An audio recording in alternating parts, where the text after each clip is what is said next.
nomor satu itu syukur. Syukur itu di atas takwa. Di Quran itu ada fattaqullaha la'allakum tashkurun. Jadi takwa itu supaya ke derajat syukur.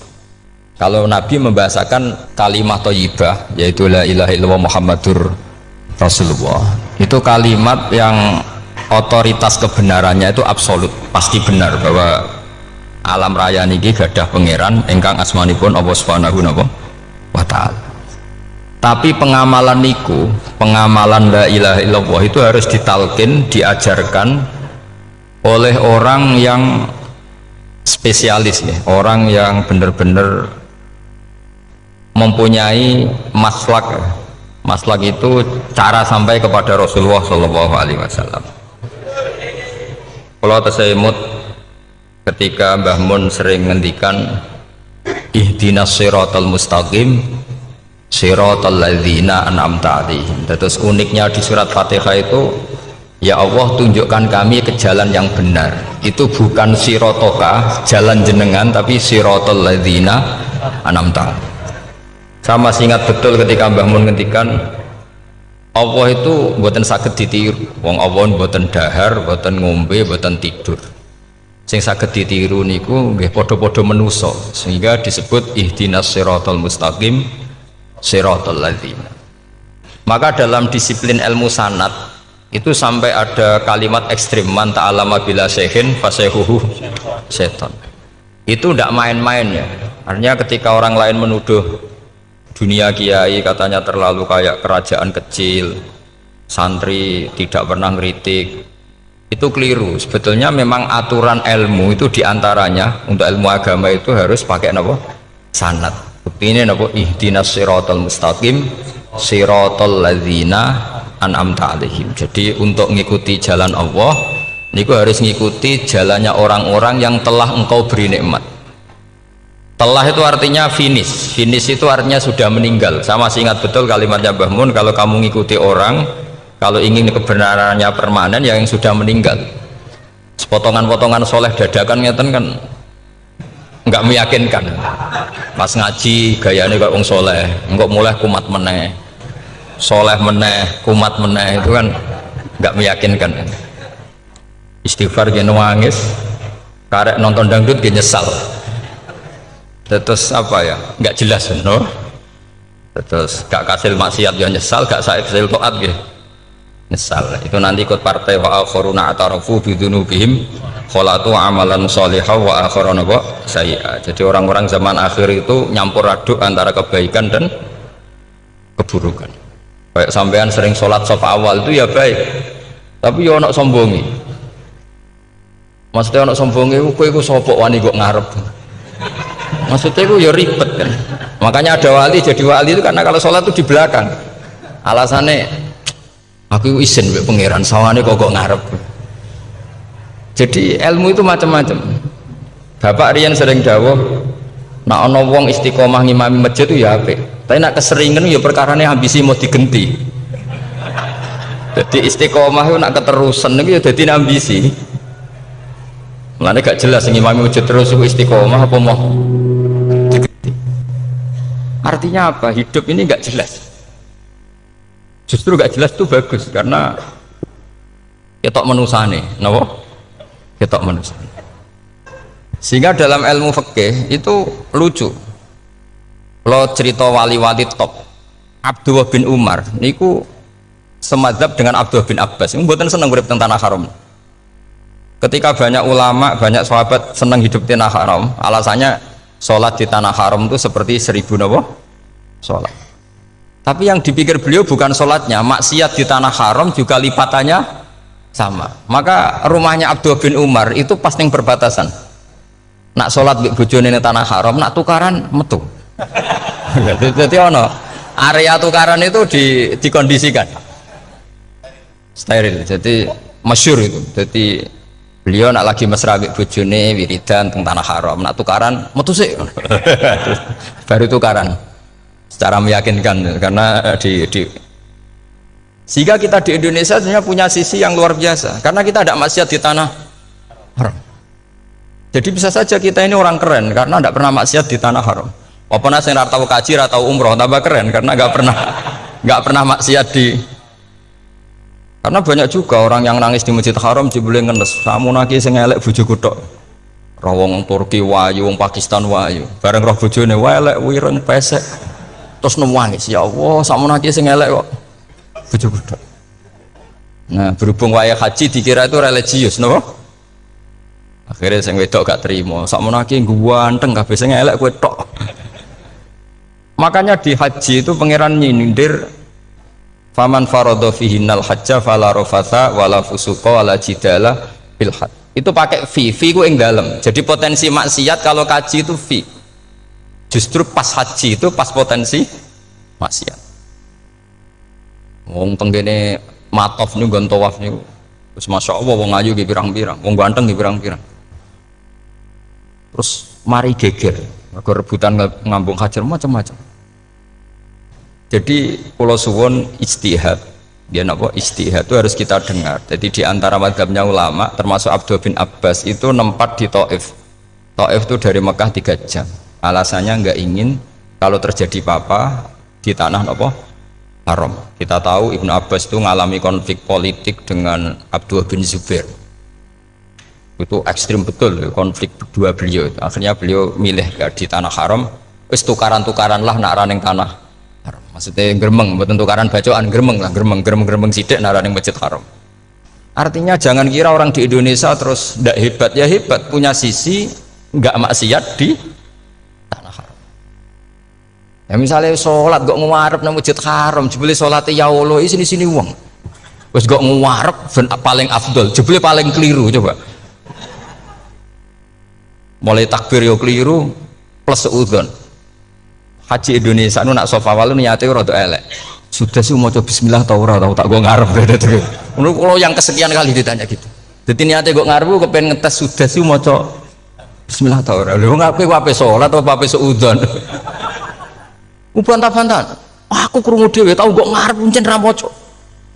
Sing gue guri ora maca tapi lonton ora caku gue ngarep ya kepen krungu nyatane ora. Jadi gue ngarep. Terus kedua niate iku balapan ngambung Hajar Aswad. Jadi sholatnya gue ngarep. Sekali salam langsung melayu ngambung Hajar Aswad. Ibu niat tapi niat elek roh. Tapi tidak semua yang di sofa walu niatnya baik. Tapi niat tidak baik itu kadang baik. Itu saking apiane pangeran. Kalau kenangan cerita dari Mbah Mun yang paling saya kenang itu gini. Dulu wono santri nakal. Ya jadi ora dulu tok saya luwih akeh. Tapi sawangannya cerita kan kudu dulu. Karena sejarah itu syaratnya harus diomongkan dulu. Jadi aku rada kecewa sejarah itu dulu ono santri nakal. Saya itu luwih akeh. Ini aku kepengen nginceng ninge, mergo ning wayu. Iku dhisik jarang ning sepeda motor ngalor ngidul ning pasar Bangilan jarang. Jadi nek kepengen roh iku kudu dadi bakul banyu.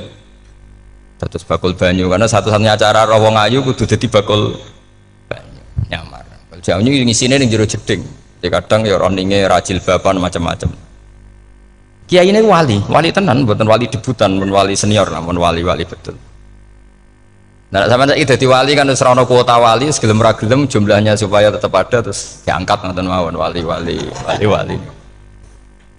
Itu bertahun-tahun. Kiai ini ngerti, seneng, mergo digratisi, dikai rego murah. Kiai ini ngerti, nah iku niate elek. Suatu saat gak ada perkembangan, santri ini mulai gremeng karena nggak direspon. Diceluk kiai ini. Dia pentok anakku, nggih yai.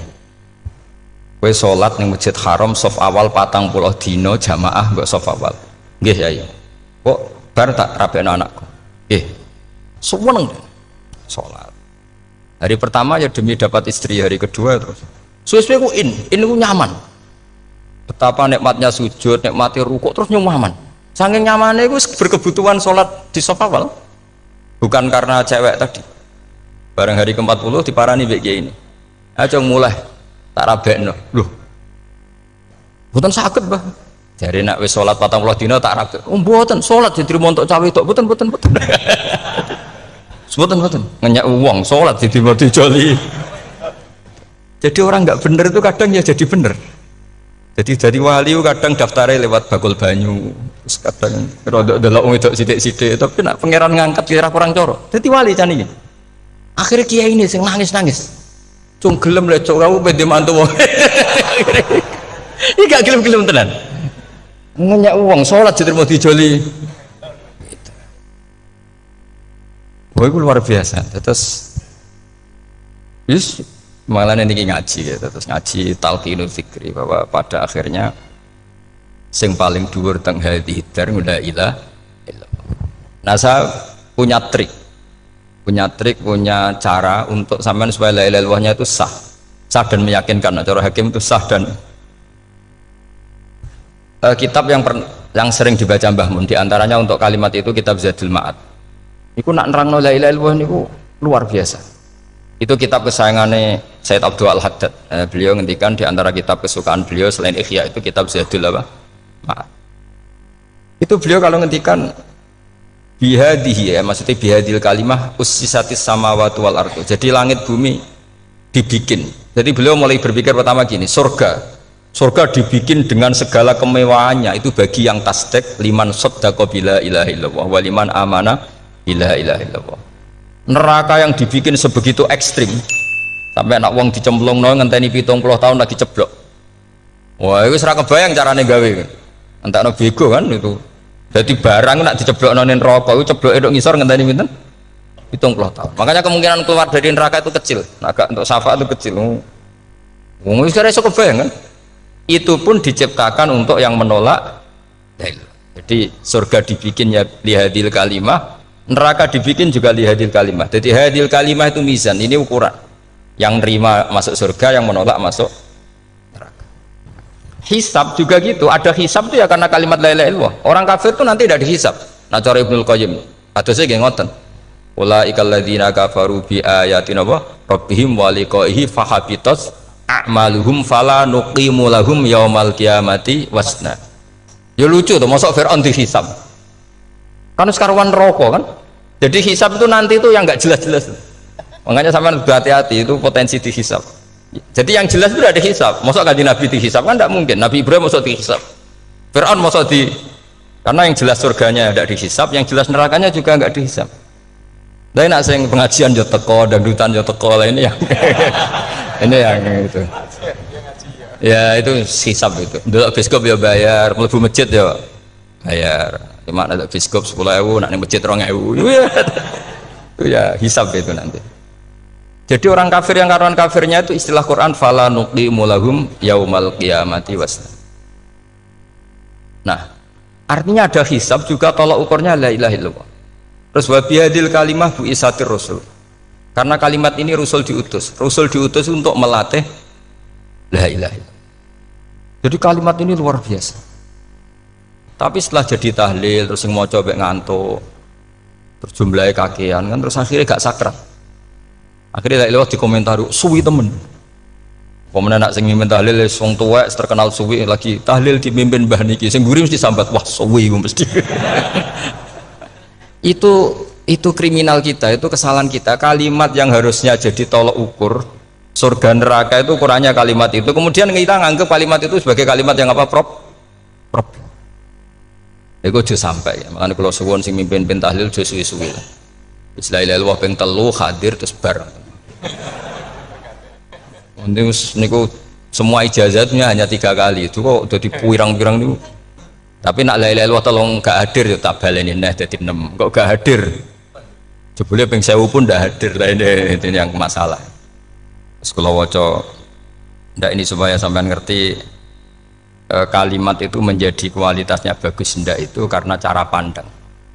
Itu tadi kalau sampean mikir surga dibikin semewah itu dengan fasilitas bidadari secantik itu, semuanya kelas A, itu ya bagi yang menerima la ilaha illallah. Neraka dibikin se ekstrim itu juga bagi yang nolak. Jadi ini kalimat pembeda, makanya kalimat haqqin 'alaiha nahya wa 'alaiha namu. Terus wa biha wa 'alaiha. Ijazah kene usume usum. Wa biha wa 'alaiha. Tren ini kene wa 'alaiha wa biha. Wa biha nu pas wa 'alaiha. Enggak yang di sini umumnya. 'Alaiha nahya wa 'alaiha namut. Wa 'alaiha wa biha. Wa 'alaiha wa biha.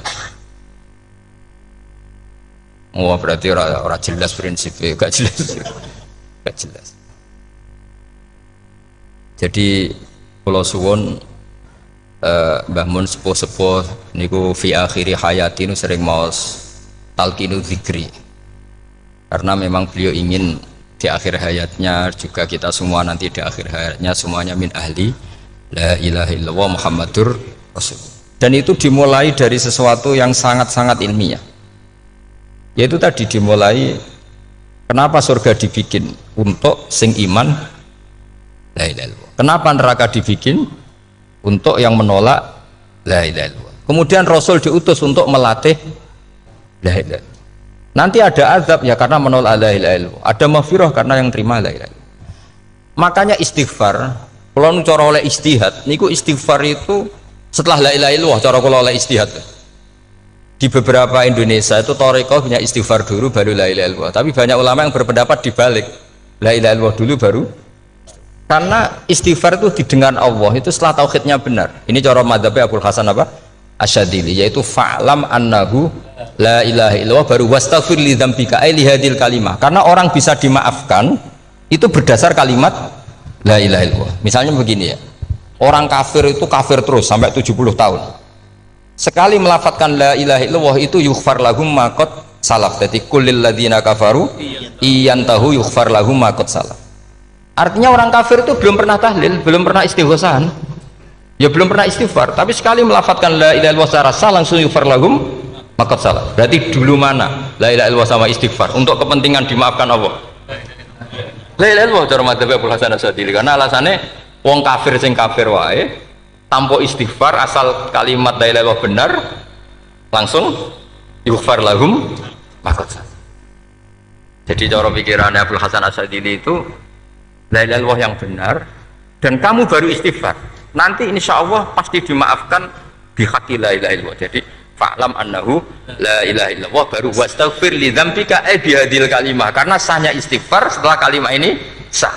Itu orang kafir yang kafir berpuluh-puluh tahun itu langsung diberi bonus sama Allah yughfar lahum ma qad salaf. Nah, ukuran iyan tahu pakai apa coba? Hei para wong kafir, nak kowe mendo sangka kekafiran, ukurannya pakai apa? La ilaha illallah. Sekali la ilaha benar langsung yughfar lahum ma qad salaf. Makanya ketika ya Ja'far Shadiq, Sayyid Ja'far Shadiq, beberapa lama arja ayatin fil Quran adalah qulil ladzina kafaru iyantahu yughfar lahum ma qad salaf. Ketika mangane kan awet sesuk malaikat, lha wong kafir 70 tahun Gusti. Mau celek Allah pisan langsung jenengan sepuro, mosok kula imam tahlil mboten jenengan sepuro. Ya, tapi masalahnya nak malaikat, tapi kowe golek wajib lha iku semare perkara iku. Semare masalah kan. Bangsa ora ikhlas iku mulai masalah. Nah sing guri malah menang, tapi kayak mau celek lu ambek gremeng mergo kesuwen.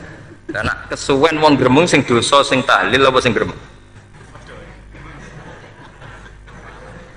Sing tahlil ya melok dosa mergo kesuwen, sing gremeng dosa wong kalimat thayyibah kok digremengi. Nah terusno sing ngundang ya melok dosa pisan, ribet kan? Ya ora ono fikih ngono ya ora ono. Maksudnya kalau cerita daripada rawan dosa ya mendingan la ilaha illallah sing ora grem. Carane piye? Sing mimpin ya sing fasih sing cepet. Yen insyaallah. Oh teng desa kula anggere muni tahlil ben Gus bakso nang kabeh, mesti cepet. Jamin mesti cepet. Kula ya sering ngomong, aku cepet lah luwih mati sing suwi. Mergo suwi mari dosa gremeng ya perkara. Lah kiai-kiai kan do sungkan mek kula. Nah tengah adat masyarakat kan nggak sampai gue sampai anak kiai kan sungkan tadi kiai sing tua akhirnya malah cepet. Dan ini harus dielmoni. Saya ulang lagi ya, sebetulnya dalam thariqah Syadziliyah itu la ilaha illallah dulu baru istighfar. Alasannya apa? Sihhatul istighfar itu ba'da sihhati la ilaha illallah. Jadi dia bawa ke qulil ladzina kafaru iyantahu yughfar lahum ma qad salaf. Saiki intiha anil kufri, berhenti kekafiran dengan kalimat apa?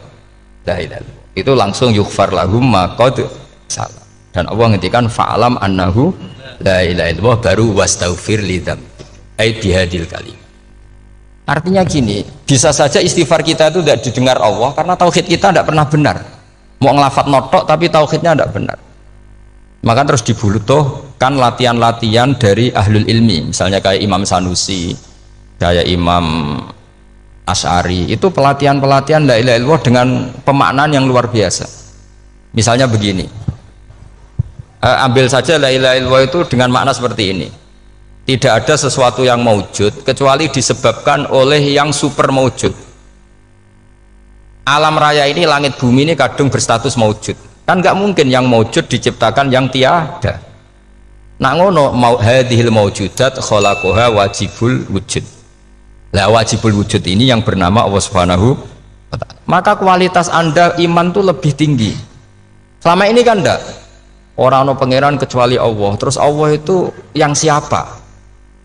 Ya Allah yang siapa itu harus kamu berani mensifati. Allah belum pernah menceritakan dirinya di Quran kecuali beliau dia mensifati zatnya. Saya adalah sing khalaqas samawati wal arda misalnya. Saya adalah zat yang begini. Karena itu dengan cara itu bisa dikenali. Ya, dengan cara itu bisa dikenali. Makanya Allah itu harus kita kenali, yaitu lewat ma'rifatullah. Ibadah tertinggi adalah ma'rifatullah. Ya caranya ma'rifat tadi dimulai. Gak mungkin alam raya ini kemudian diciptakan oleh al-adam, sesuatu yang tidak ada. Pasti yang namanya maujudat diciptakan yang maujud. Karena maujud ini maujud pencipta harus super. Lah super itu bahasa Arabnya wajibul wujud. Karena pencipta harus awal.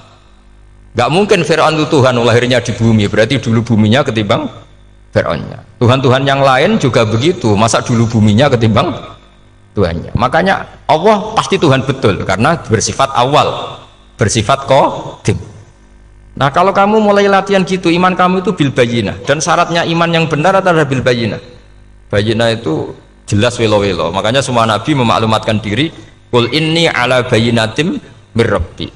Lam yakunil ladzina kafaru min ahlil kitab wal musyrikin munfakina hatta ta'tiyahumul bayyinah. Jadi kamu harus punya otoritatif kebenaran sing sampai welo-welo. Welo-welo itu layak balus syakka wal irtiyab. Sudah agak bisa ragu lagi. Nah saya khawatir kalau kita sudah tidak ngaji seperti ini, la ilaha illallah itu mau rutinitas. Pemenang nak kasiat ribet mana kan? Nak diwaca 1000 kasiat ini, nak diwaca 2000 kasiat. Wah itu ngawur lagi. Saya itu kemarin ketemu banyak orang pintar lah di Jogja. Itu saya cerita, mereka tanya saya, Gus kenapa engkau jarang berdoa? Saya bilang saya itu sering berdoa, cuma mungkin Anda tidak tahu kata saya. Doa itu syaratnya harus setelah sihatil iman, imannya itu benar. Dulu ketika Gerwani itu kampanye komunis itu gitu, anak-anak kecil disuruh memejamkan mata, ayo kamu minta permen sama Tuhan, ternyata nggak dapat permen, suruh memejamkan mata lagi, coba minta sama bu guru, terus dikasih apa? Permen. Oh berarti yang ada bu guru bukan Tuhan. Artinya apa? Kalau umat Islam ini Islam ini kamu jual dengan doa, kemudian doa dipakai tolok ukur Islam bener apa enggak, habis kamu. Banyak orang ingin jadi Kapolri, jadi gubernur, jadi apa, seundang orang-orang kondungo. Terus nyangoni akeh gak mandi, mesti dihujat deh.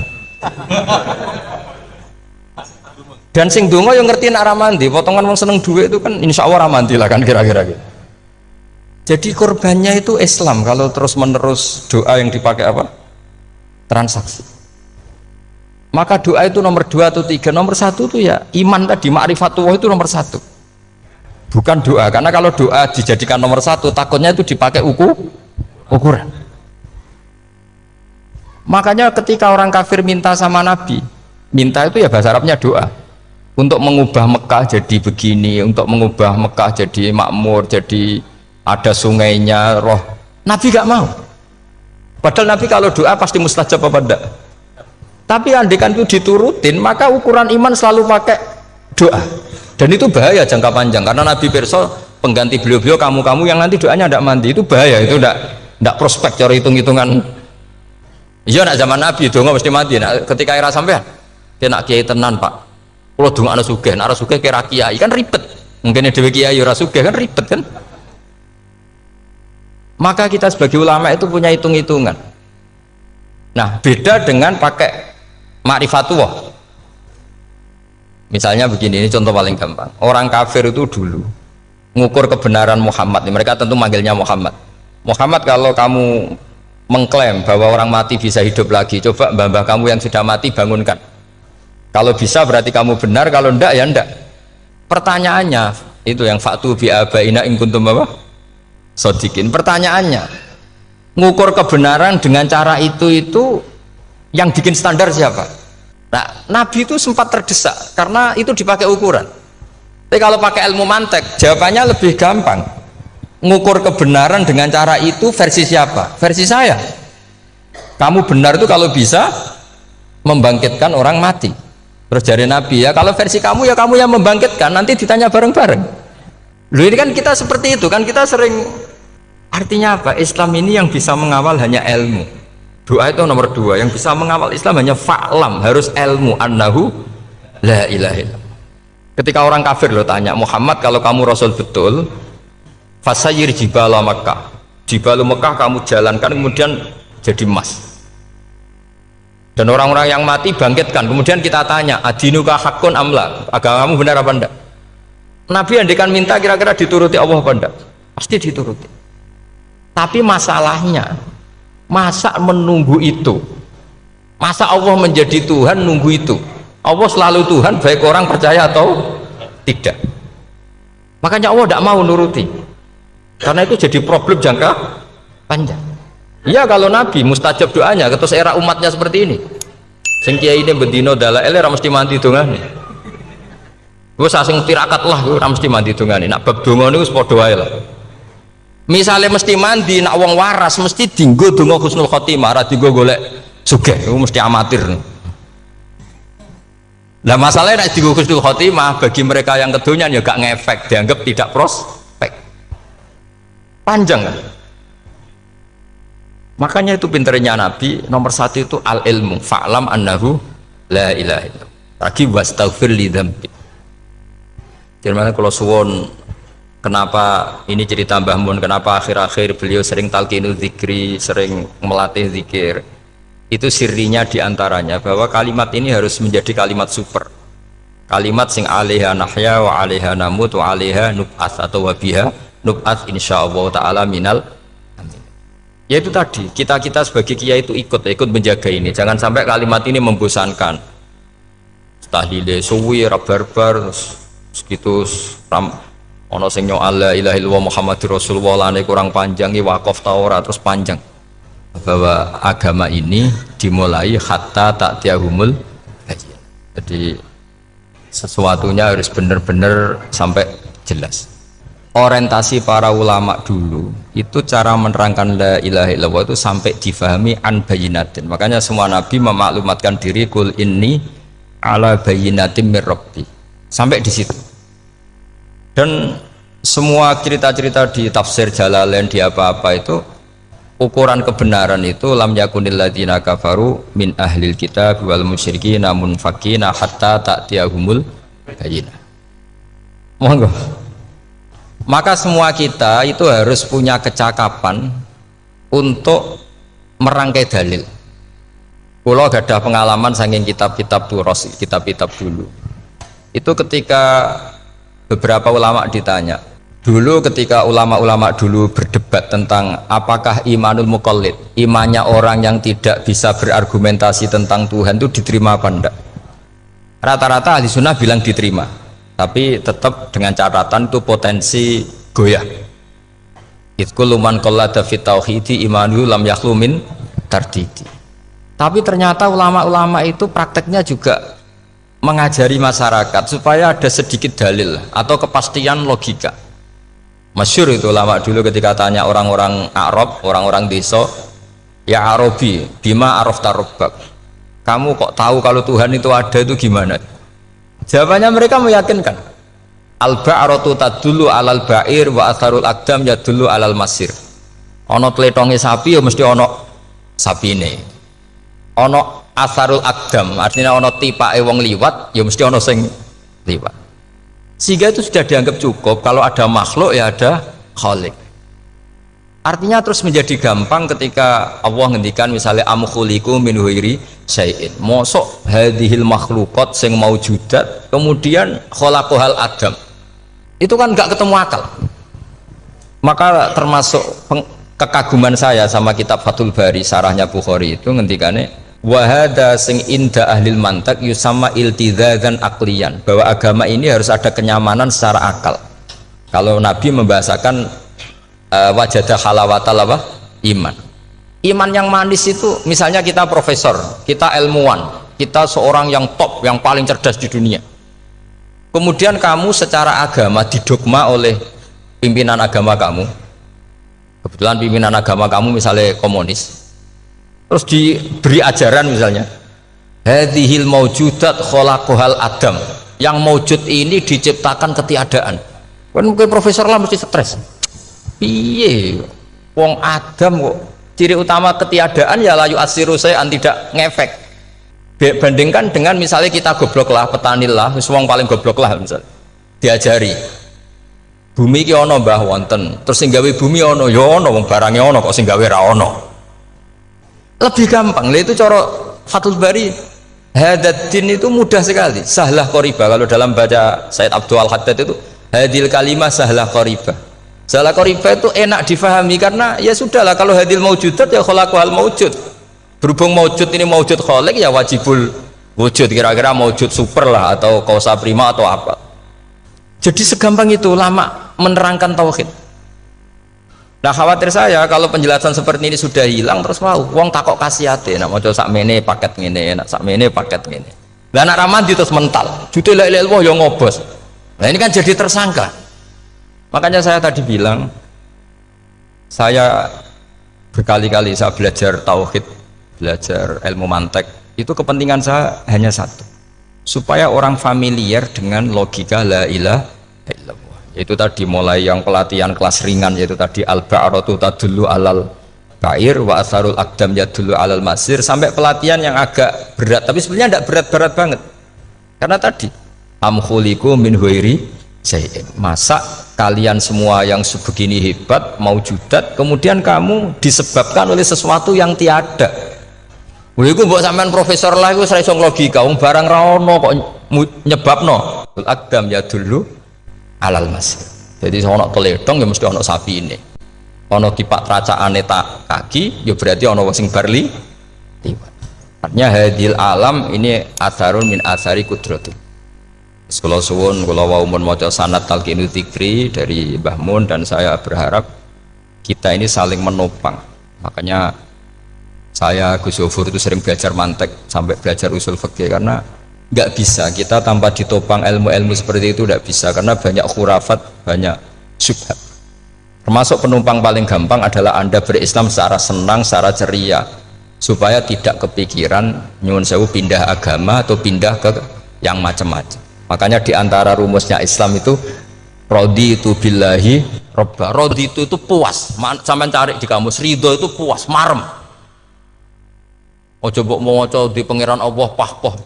Makanya kalau berharap jenengan jangan sering berdoa, nanti gampang kecewa, karena potensi tidak mandinya lebih tinggi gitu loh.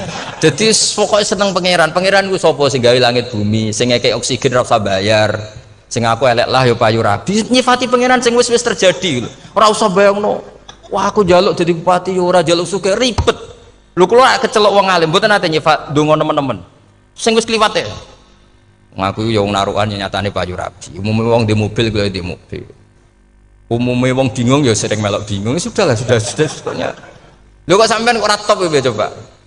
Wong melarat sekolah ya ora tamat, ya tetep oleh menghirup napa oksigen. Presiden seneng jadi presiden, kowe ngopi untuk utangan ya wis semenang. Semula ra diusir bojo ya wis semenang. Sebenarnya seneng itu gampang. Mbok yo nyifati pangeran sing wis gampang-gampang lah, kayak di Quran itu nyifati Allah itu soalnya alhamdulillah alladzi atamani wa saqoni, aku melarat lah nyatane kelar mangan. Ya sudah yang gampang-gampang. Lah sampean ndak kakian donga ben sugih. Kula bolak-balik cerita, kula nanti dolani wong elek. Rayu elek sowan kula. Kula kenangan terbaik saya dadi kiai gini. Gus kula dongakno dadi sugih. Tenane, Mbak? Nggih, tak critakno. Nak bojomu iku sugih. Sing pertama ditata apa? Omah Gus ya, omah ditata. Suwe-suwe mobil ditata Alphard. Terakhir sing dievaluasi ku sampeyan. Omah wis apik, mobil wis apik, sing elek apa? Bojo mesti sampean kena evaluasi. Iku wis mesti ya. Akhirnya strasido. Jadi kalau nu nate bully yang terbaik lah. Kenangan saya terbaik jadi kiai ini gini. Akhirnya, iya Gus.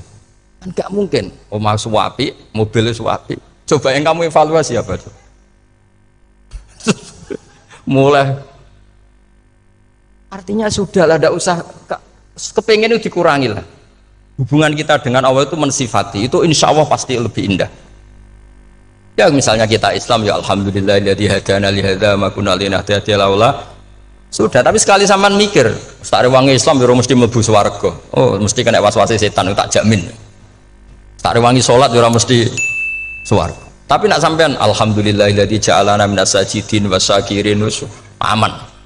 Maka alhamdulillah itu kalimat paling keren. Makanya da'wahum fiha subhanakallahumma wa tahiyyatuhum fiha salam wa akhiru da'wahum alhamdulillahirabbil alamin. Jadi pokoke ngoten. Sore pura usah kakek jaluk, karena potensi tidak mandi itu tinggi. Sama ndak kutub, ndak ahdal, ndak abdal, ndak apa saja. Yes dongo umume wong-wong lah. Dunia hasanah, fil akhirati hasanah, wa qina adzabannar. Hasanah wa bi artine pokoke hasanah.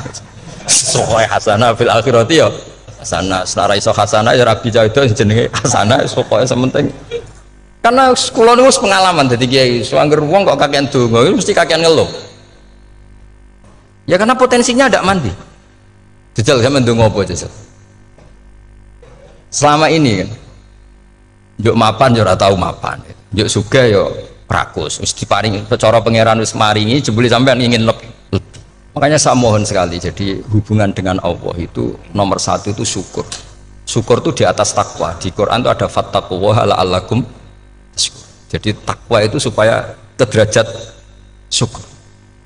Karena tadi lah, cobalah dilatih. Saya pernah ngecek orang yang sekarang dugem menikmati maksiat dengan orang yang takwa mensyukuri tidak maksiat, itu nikmatnya itu masih tinggi nikmatnya orang yang syukur karena berhasil meninggalkan maksiat. Makanya kamu yang syukur bengi-bengi seradih duit ning kamar wudu bariku ngelamun jujuk esok yes alhamdulillah gak maksiat. Kira usah bayangno terus tahajud, qiyamul lail iku para habaib, para ulama itu kira ramakome lah seperti itu. Terus ramakome. Tangi turu seradan tempiring itu alhamdulillah. Pokoknya sing gampang-gampang ya. Dan itu memang ajarannya Nabi. Jadi Nabi itu kalau bikin ajaran itu orang sing asbaha aminan fi sirbi, pokoknya mu'afan fi badani indahu kutu yaumi faka'an nama khizat lahu dunya bi hadzafiriha. Jadi bayangkan mirip man asbaha aminan fi sirbi, ngontrak ya ora diusir sing di omah, kumpul mertua ya ora diusir mertua, kumpul bojo ya ora diusir bojo, aminan fi sirbi, mu'afan fi jasadis, urip nak guyu do banter wis bengak-bengok. Indahu kutu yaumi dina iku iso mangan. Iku faka'an nama khizat lahu dunya bi hadzafiriha. Anggap ae kowe itu sak donya. Lha wong paling sugih gawe kolam renang paling 100 meter persegi. Kowe ndelok laut renang sak kapoke. Pokoke urip ku sing gampang itu. Kok senengane repot to? Senengane repot. Pokoke kula kepengin niku jenengan syukur lah. Pokoke lho nggih malah niki pokoke niki kampanye syukur lah. Pokoke karena tadi coba yang biasa donga-donga itu dikurangi lah. Syukurnya dulu yang lho sampean tak arani. Doa yang mandi itu dimulai apa? Asana Allah. Tinggi mana doa dengan syukur? Syukur. Nabi itu kalau berdoa itu nyifati Allah panjang sekali. Alhamdulillah hamdan katsiran terus wa hamdan wa fi ni'amahu wa yukafi mazida ya rabbana lakal hamdu kama yanbaghi li jalali wajhika azimi sultanik la nuhsi sana'an 'alaika anta kama athnayta 'ala nafsik antal muqaddim wa antal muakhir. Wus panjang. Sampean kan gak muqaddimah suwidi. Dongane sing dawa. Wis gak dia 13. Kalau kan sering mau ikhya itu, kalau muji pangeran itu sampai lupa Imam Ghazali, saking panjangnya. Sama delok donga-dongane Nabi itu, kalau muji Allah itu panjang sekali. Dongane sithik. Nak jenengan muqaddimah alhamdulillahirabbil alamin nabi angob. Pas donga ya Allah ya Rabbana temenan. Blas gak dia 3 itu. Jadi saya mohon sekali bahwa agama ini harus bifarohin wa sururin. Kalau donga yang paling kalau kenang sama yang Mbah Mun gini, us farihi namuna amin. Pokoknya kita itu pokoknya senang. Makanya kalau suwun lah. Pokoknya beragama terus senang. Rodi itu bila roba. Rodi itu kalau nak maknanya marem lah. Marem di pangeran Allah itu marem. Kata Sayyidina Ali lah. Kafani izzan antakuna li robban wa kafani fakhran an akuna laka abdan. Pun Gustin tek bangga kula dadi manusa. Mergo pangerane jenengan. Cara di pangeran Fir'aun kan yo ribet wae. Wis mati, tenggelam dadi ton. Terus wa kafani fakhron an aku nalaka abdan. Kula nu seneng banget mergo dadi kawulane jenengan.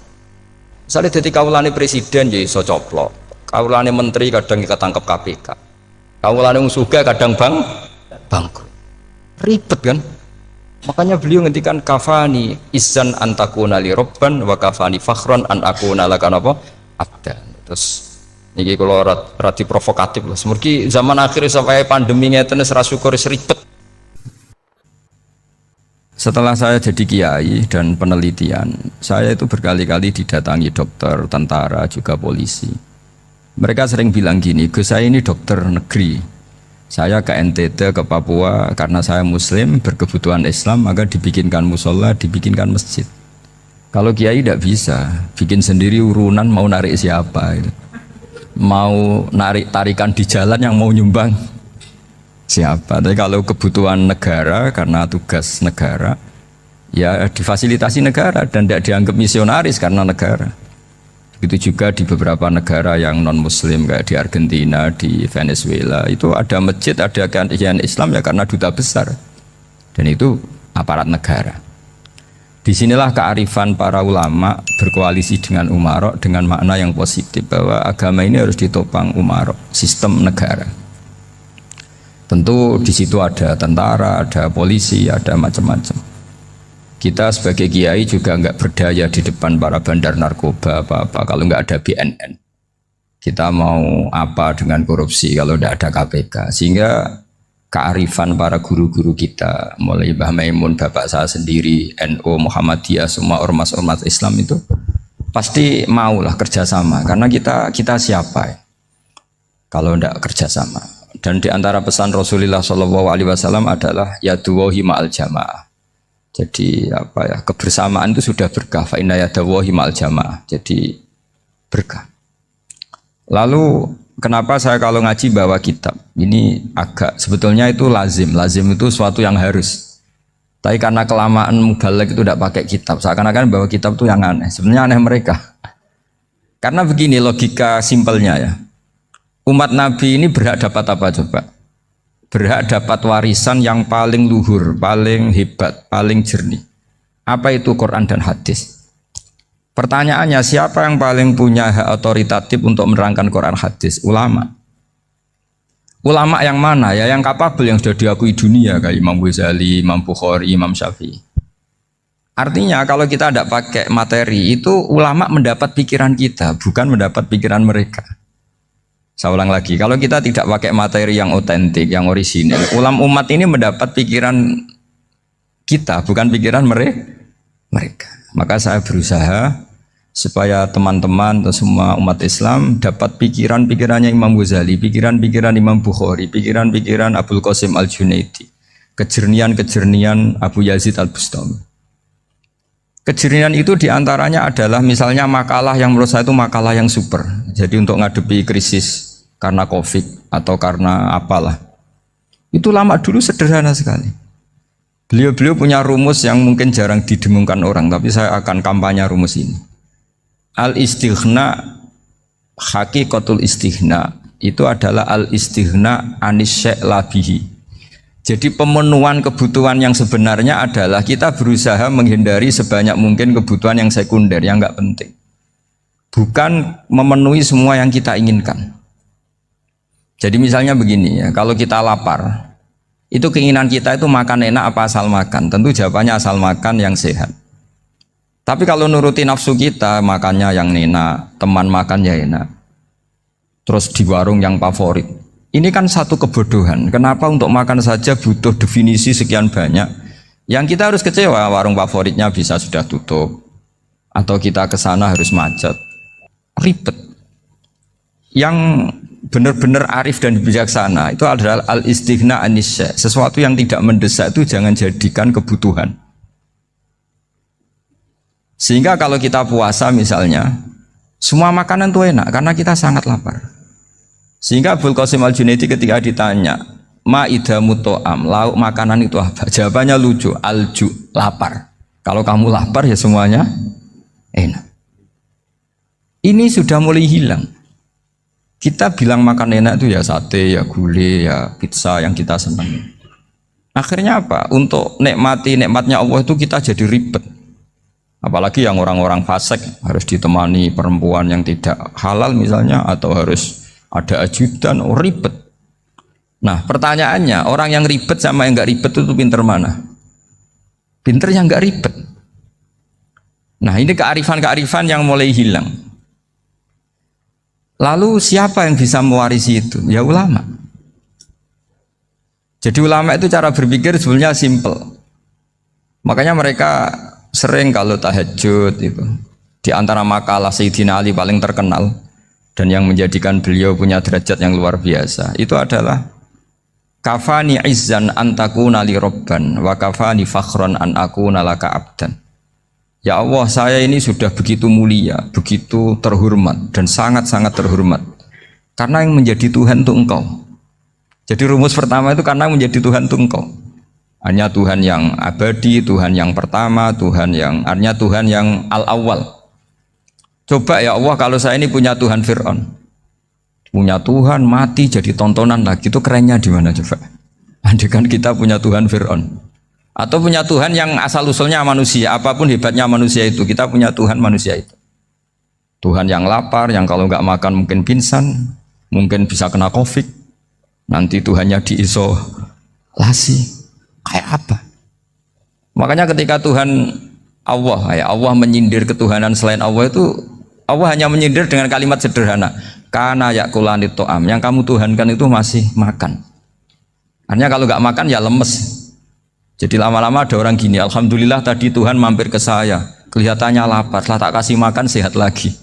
Susah nggak punya Tuhan yang seperti itu. Beda dengan Tuhan kita. Tuhan yang nggak butuh makan, nggak butuh minum, al-qayyum, zat yang berdiri sendiri tanpa butuh yang lain. Al-awwal, sebelum ada langit bumi sudah ada Tuhan kita yaitu Allah. Bandingkan dengan Tuhan-Tuhan yang dipertuhan yang lain, yang adanya setelah bumi, misalnya Fir'aun dan sebagainya. Sehingga Sayyidina Ali pertama jadi kebanggaan apa? Kafani izzan antakuna li robban. Saya ini keren betul karena punya Tuhan yaitu Engkau. Tuhan yang lahul asmaul husna, Tuhan yang semuanya punya kebaikan, punya keabadian, punya keagungan. Terus wa kafani fakhron an akuna laka abdan, dan saya bangga sekali karena saya menjadi hambamu. Kalau saya jadi hambanya Pak Rektor ribet kan? Sudah tak hormati ternyata nanti tidak rektor. Ya kan ribet kan? Terus pokoknya ribet. Jadi budaknya manusia itu ribet. Makanya ada seorang wali datang ke temannya yang jadi presiden atau jadi raja. Datang ke situ karena tidak punya uang, mau minta uang karena temannya raja. Setelah sampai sana ternyata temannya ini karena orang soleh pas berdoa, ya Allah saya minta ini, minta ini, minta ini. Terus si wali tadi pulang. Tanya, kenapa kamu pulang? Ternyata dia sama, masih minta-minta kayak saya. Jadi sederhana dia. Sama-sama minta kamu, minta zat yang kamu mintain katanya. Jadi dulu itu orang itu sebegitu dekat dengan Allah. Sehingga si raja ini terus ketemu wali tadi tanya, kenapa kamu menyepelekan saya padahal sekarang saya raja? Terus ditanya sama wali tadi, karena temannya, kalau kamu di padang pasir tidak bisa minum dan harus minum 1 gelas, dengan ongkos kamu harus mengasihkan semua kerajaan kamu demi minuman itu. Pilih mana, minuman apa tetap jadi raja? Ya saya milih bisa minum. Saya tidak raja tetap hidup, tapi kalau nggak minum mati. Bagaimana Anda bangga dengan satu kerajaan sing la yusawi kak samain, yang tidak sama dengan segelas air. Jadi artinya terus mereka melihat jadi raja itu ya biasa, jadi presiden biasa, jadi rektor biasa. Karena mereka biasa berlogika hakikatul izzah itu ya taqarrub ila Allah, yang benar-benar terhormat itu ya dekat dengan Allah. Begitu seterusnya mereka bikin paradok-paradok yang aneh, tapi itu menjadi pelajaran. Bapak saya Ki Nur Salim itu senang baca anekdot Nasiruddin Koja. Itu kalau bikin orang-orang aneh, itu dia datang ke satu pesta, pakai baju lusuh, pakai sarung lusuh atau celana lusuh, sama Sohibul Bed yang punya acara dibiarin. Setelah dibiarin dia pulang pakai jas, pakai dasi, pokoknya keren. Dihormatin, pakai alpat, pokoknya dihormatin, silahkan. Pas dia disuruh minum, minumannya itu disokkan saja ke sakunya. Jas, kamu harus minum yang banyak karena kamu yang dihormati, bukan saya. Terus makanannya semuanya diletakkan di saku, ada yang apa, ayo kamu makan yang banyak. Alphardnya juga gitu, dikasih sate apa, ayo kamu makan yang banyak. Mereka tidak melihat saya, melihat kamu. Akhirnya orang satu pesta itu istighfar semua, berarti kita ini salah. Terus dia pidato, kenapa kamu uang gitu? Tadi saya datang, orangnya sama. Gara-gara beda pakaian, penghormatannya beda. Berarti yang berhak dapat makanan ini jasa ya, bukan saya. Betapa naifnya kita sebagai orang. Ternyata kita masih hormat sesuatu yang seperti itu, yang atribut lah. Jadi orang-orang sufi itu orang yang bisa menertawakan dunia. Akhirnya ya, pertama dia dianggap orang gila, masa jas dikasih makan, dikasih minum. Tapi secara fikih dia benar, haram dia makan. Karena pas dia datang dibiarin, setelah pakai jas dikasih makan. Berarti hakikat yang dapat rezeki siapa? Jasnya apa orangnya? Jasnya apa orangnya? Jasnya. Jadi itu orang-orang sufi, kearifan orang-orang dulu itu bisa ngelola hal-hal yang keseharian menjadi luar biasa. Ada seorang wali melihat istrinya makan satu piring, anaknya makan satu piring. Ditanya, kalian kenyang? Wah, kenyang sekali. Melihat anaknya minum kopi satu cingkir, senang. Kalian senang-senang sekali. Wah, kalau senang dengan hal-hal yang murah bisa, ngapain harus senang dengan hal-hal yang mewah? Bodoh sekali saya. Sehingga terus mereka bisa qanaah. Qanaah itu ya hidup itu simpel, sederhana. Jadi tentu saya tidak akan ngomong yang muluk-muluk, selain itu tidak bidang saya juga apa ya. Kita ini butuh obat di kondisi Covid seperti ini, butuh kesederhanaan, butuh apa ya, istighna tadi. Kita harus istighna billah an ghairillah. Jadi sudah cukup bahwa Allah ini segalanya. Sehingga tadi saya dengarin himnenya Unisula, yang paling saya kagum adalah dimulai dengan kalimat-kalimat thayyibah. Di antara tugas suci Nabi Ibrahim dan semua Nabi adalah wa ja'alaha kalimatam baqiyatan fi aqibi. Nabi Ibrahim itu Nabi yang diberi gelar Allah.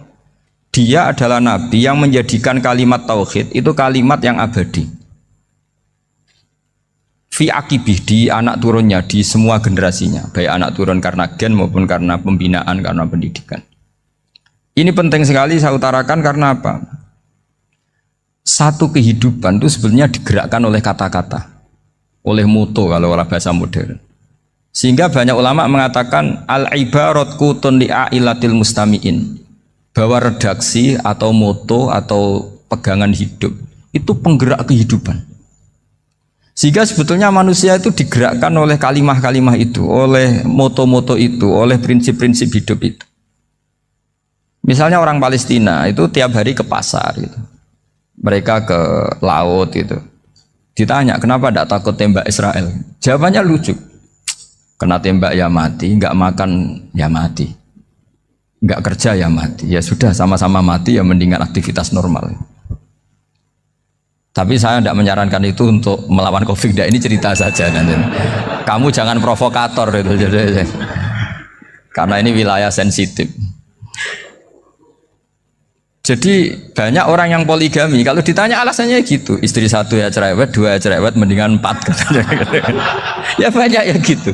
Tapi ada yang kebalikan, istri satu cerewet saja hampir jantungan, apalagi 4, tinggal matinya kan gitu. Itu semua yang menggerakkan itu kalimat. Kalimat itu satu pegangan. Banyak orang loh yang nggak ingin jadi rektor tuh banyak loh Pak Bejo. Jangan kira semua dosen ingin jadi rektor. Melihat rektor sibuk rapat mempertahankan reputasi Unisula terus sering pegang kepala. Ngapain repot-repot? Jadi tukang sapu aja dapat gaji, ngopi, rokokan, selesai. Bodoh amat jadi rektor, mikir orang banyak. Banyak loh orang yang nggak ingin jadi presiden tuh banyak. Karena ngopi nyaman, gak ada yang ganggu. Mau tidur sampai jam 9 siang juga gak ada yang ganggu. Sehingga mereka melihat pegawai negeri itu gak keren, orang kok diatur jam, disiplin. Itu memang cara Allah membagi rahmat. Mau kamu apakan coba? Cara syukurnya dia seperti itu. Bapak saya dulu tuh sering ngajarin saya, diajak jalan-jalan pagi-pagi. Melihat orang ngopi, makan uduk itu bapak seneng. Kok enak jadi wong awam. Ngene esuk-esuk nyemak bocah kesel kabeh kono enak ngopi rokokan. Bapak kadang iri sama orang awam itu iri. Sudah gitu berharap masuk surga kan enak sudah gitu. Tahu-tahu mati, tidak tahu ke surga apa ke neraka ya tidak tahu. Jadi Nah, orang dulu itu orang yang bisa mensederhanakan dunia. Sehingga ya sudah cara bahagia. Makanya saya alhamdulillah saya ini kerjasama sama UII sama beberapa kampus. Memang amdan itu sengaja. Kampus itu ya punya sistem yang nggak bisa mewakili sistem kiai. Kiai juga punya sistem yang nggak terwakili oleh kampus, juga sebaliknya saling melengkapi. Saya sering ketemu rektor UII, rektor kampus-kampus Islam. Mereka cerita, Gus, pendidikan pondok harusnya dimodernkan gini-gini. Saya bilang, kalau pondok modern kayak kampus itu nanti saya ketemu Allah tidak bisa jawab. Kenapa, Gus? Saya beri contoh gini.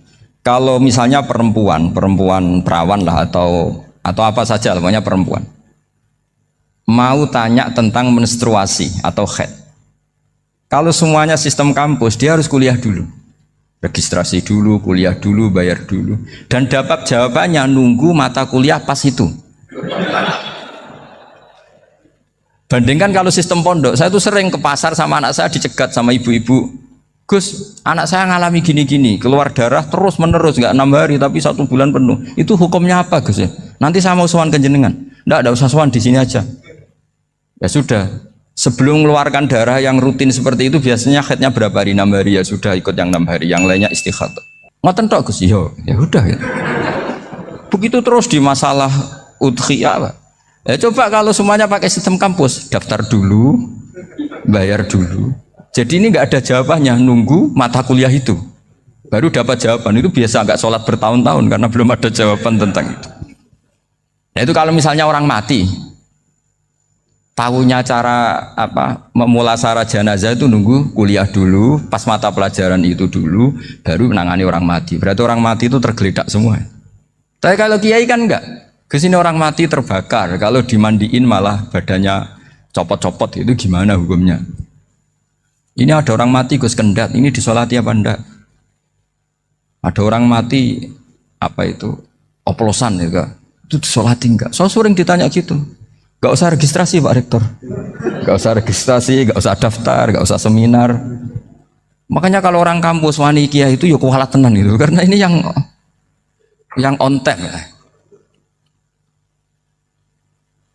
Tapi pondok seperti saya ya ikrar seikrar-ikrarnya. Pentingnya kampus karena melatih efisiensi waktu, disiplin, tata kelola manajemen, sehingga kita ya hormat.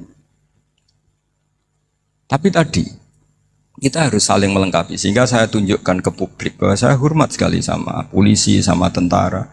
Coba kita bisa apa ngadepi bandar narkoba kalau enggak polisi? Bisa apa coba menjaga NKRI kalau enggak tentara? Begitu juga, ya sudahlah kita memang fa'inayadawahi ma'al jamaah, kita berkah itu kalau bersama-sama, enggak bisa kita sendiri.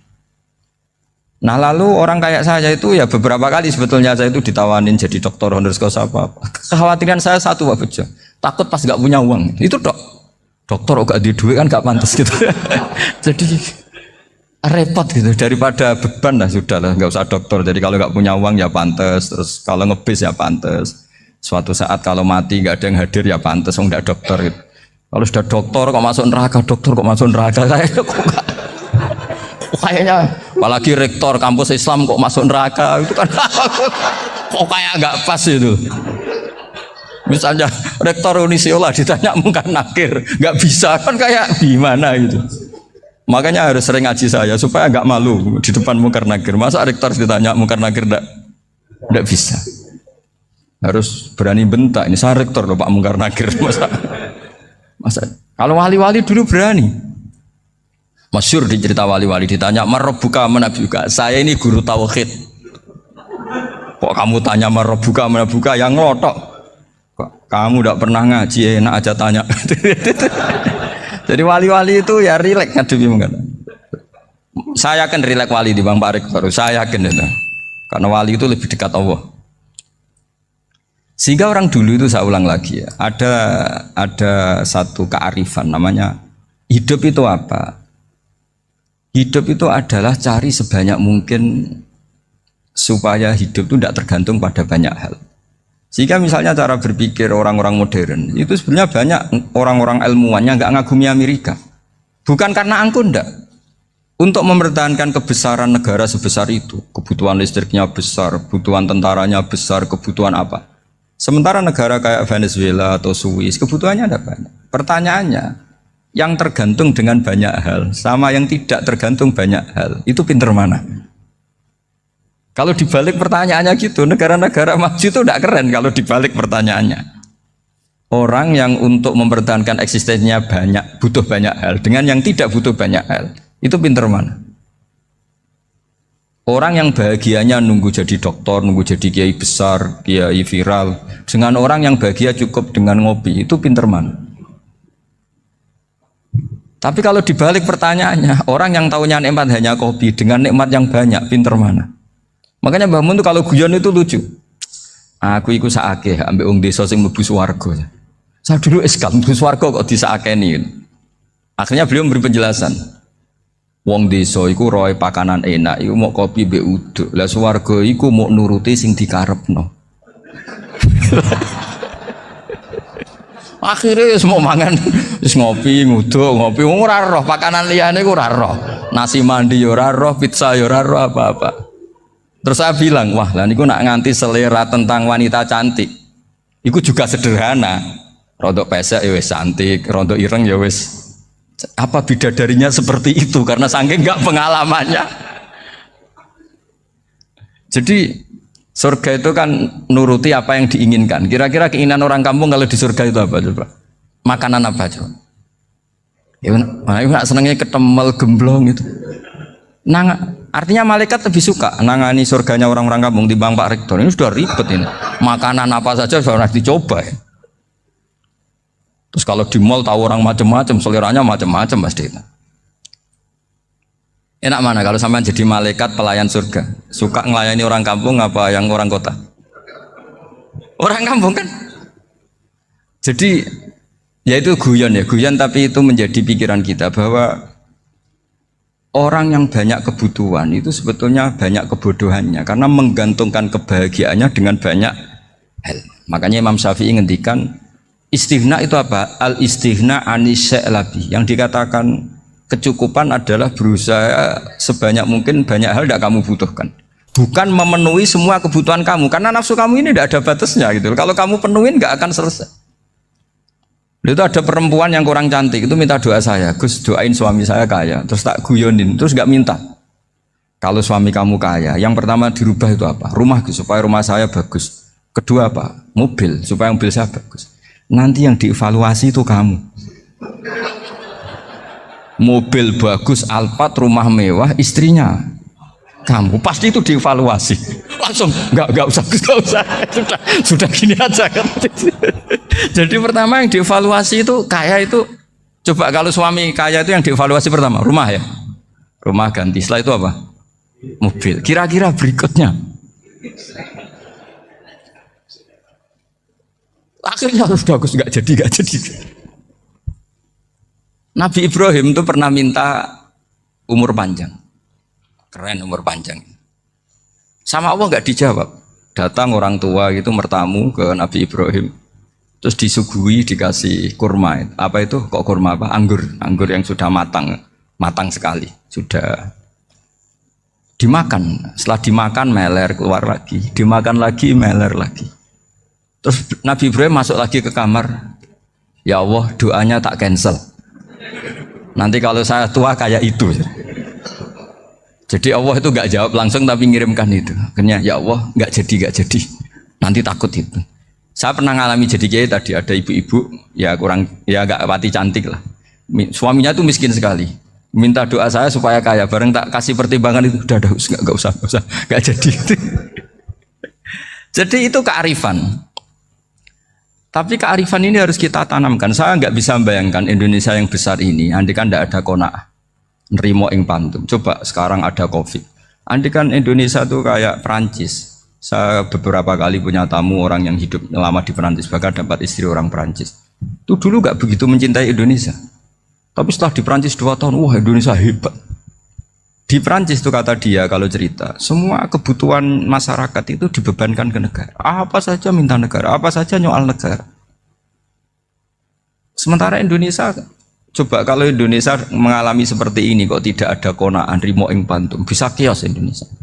Orang miskin nyalahkan negara, kelaparan nyalahkan negara, apa saja. Tapi barokahnya dididik kiai jogeman nyalahno wong liya. Urip pun rombok ing pandum, diame. Sampai gak ngerti kalau Covid. Banyak tuh orang-orang kampung itu, orang lugu-lugu itu. Mbah niki saking Covid, salam ning Covid muga-muga umure panjang. Dikira Covid itu nama orang yang ahli sosial itu. Mbah niki dana saking Covid. Matur nuwun sampekno salamku muga-muga umur panjang. Bingung kan yang nganterin ini. Ini gimana yang mau menjelaskan? Memang nggak paham, ribet kan? Tapi saya pastikan bahwa dengan keadaan seperti ini kita bahagia, kita stabil itu jelas barokahnya kalimat tadi, moto tadi atau pegangan hidup tadi. Makanya disebut al-ibarat qutun li'ailatil mustami'in, bahwa redaksi atau kata-kata atau pegangan atau filosofi hidup apalah namanya itu adalah penyemangat. Penyemangat. Karena kata-kata ini memang luar biasa. Ketika sahabat perang demi kebenaran, zaman itu ya pasti benar karena yang dibela Nabi. Dulu itu kan enak zaman Nabi, yang dibela mesti benarnya, musuhnya mesti salahnya. Sehingga dulu itu memang harus tegas. Kalau sekarang mau tegas gimana? Yang kamu bela tidak mesti benar, musuhnya tidak mesti salah. Ribet kan kalau misalnya saya tukaran sama Pak Rektor, kamu mau bela mana kan bingung. Saya tidak mesti benar, saya ada Nabi. Pak Rektor apalagi nggak mesti benar lagi kan? Ribet kan? Jadi kalau kita mau perang sekarang itu mau pede gimana? Enggak.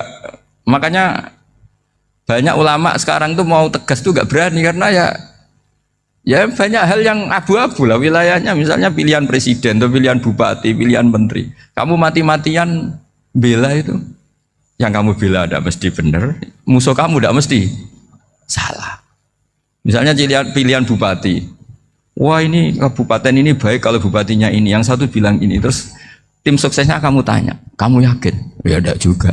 Lah kenapa semangat? Kan saya botohnya, paling alasannya ya itu aja, bukan yang lain. Beda dengan zaman Nabi, nabinya mesti benar, Abu Jahalnya mesti salah, kan enak aturan mainnya jelas. Singkat cerita dalam perang itu banyak sahabat yang ngalami luka, ngalami apa gitu. Kemudian curhat lah ke Nabi, ya Nabi gara-gara derekkan jenengan, ngikuti jenengan saya harus ngalami seperti ini, seperti ini. Ngiranya orang itu diapresiasi sama Allah keluarnya. Ternyata sama Allah gak diapresiasi.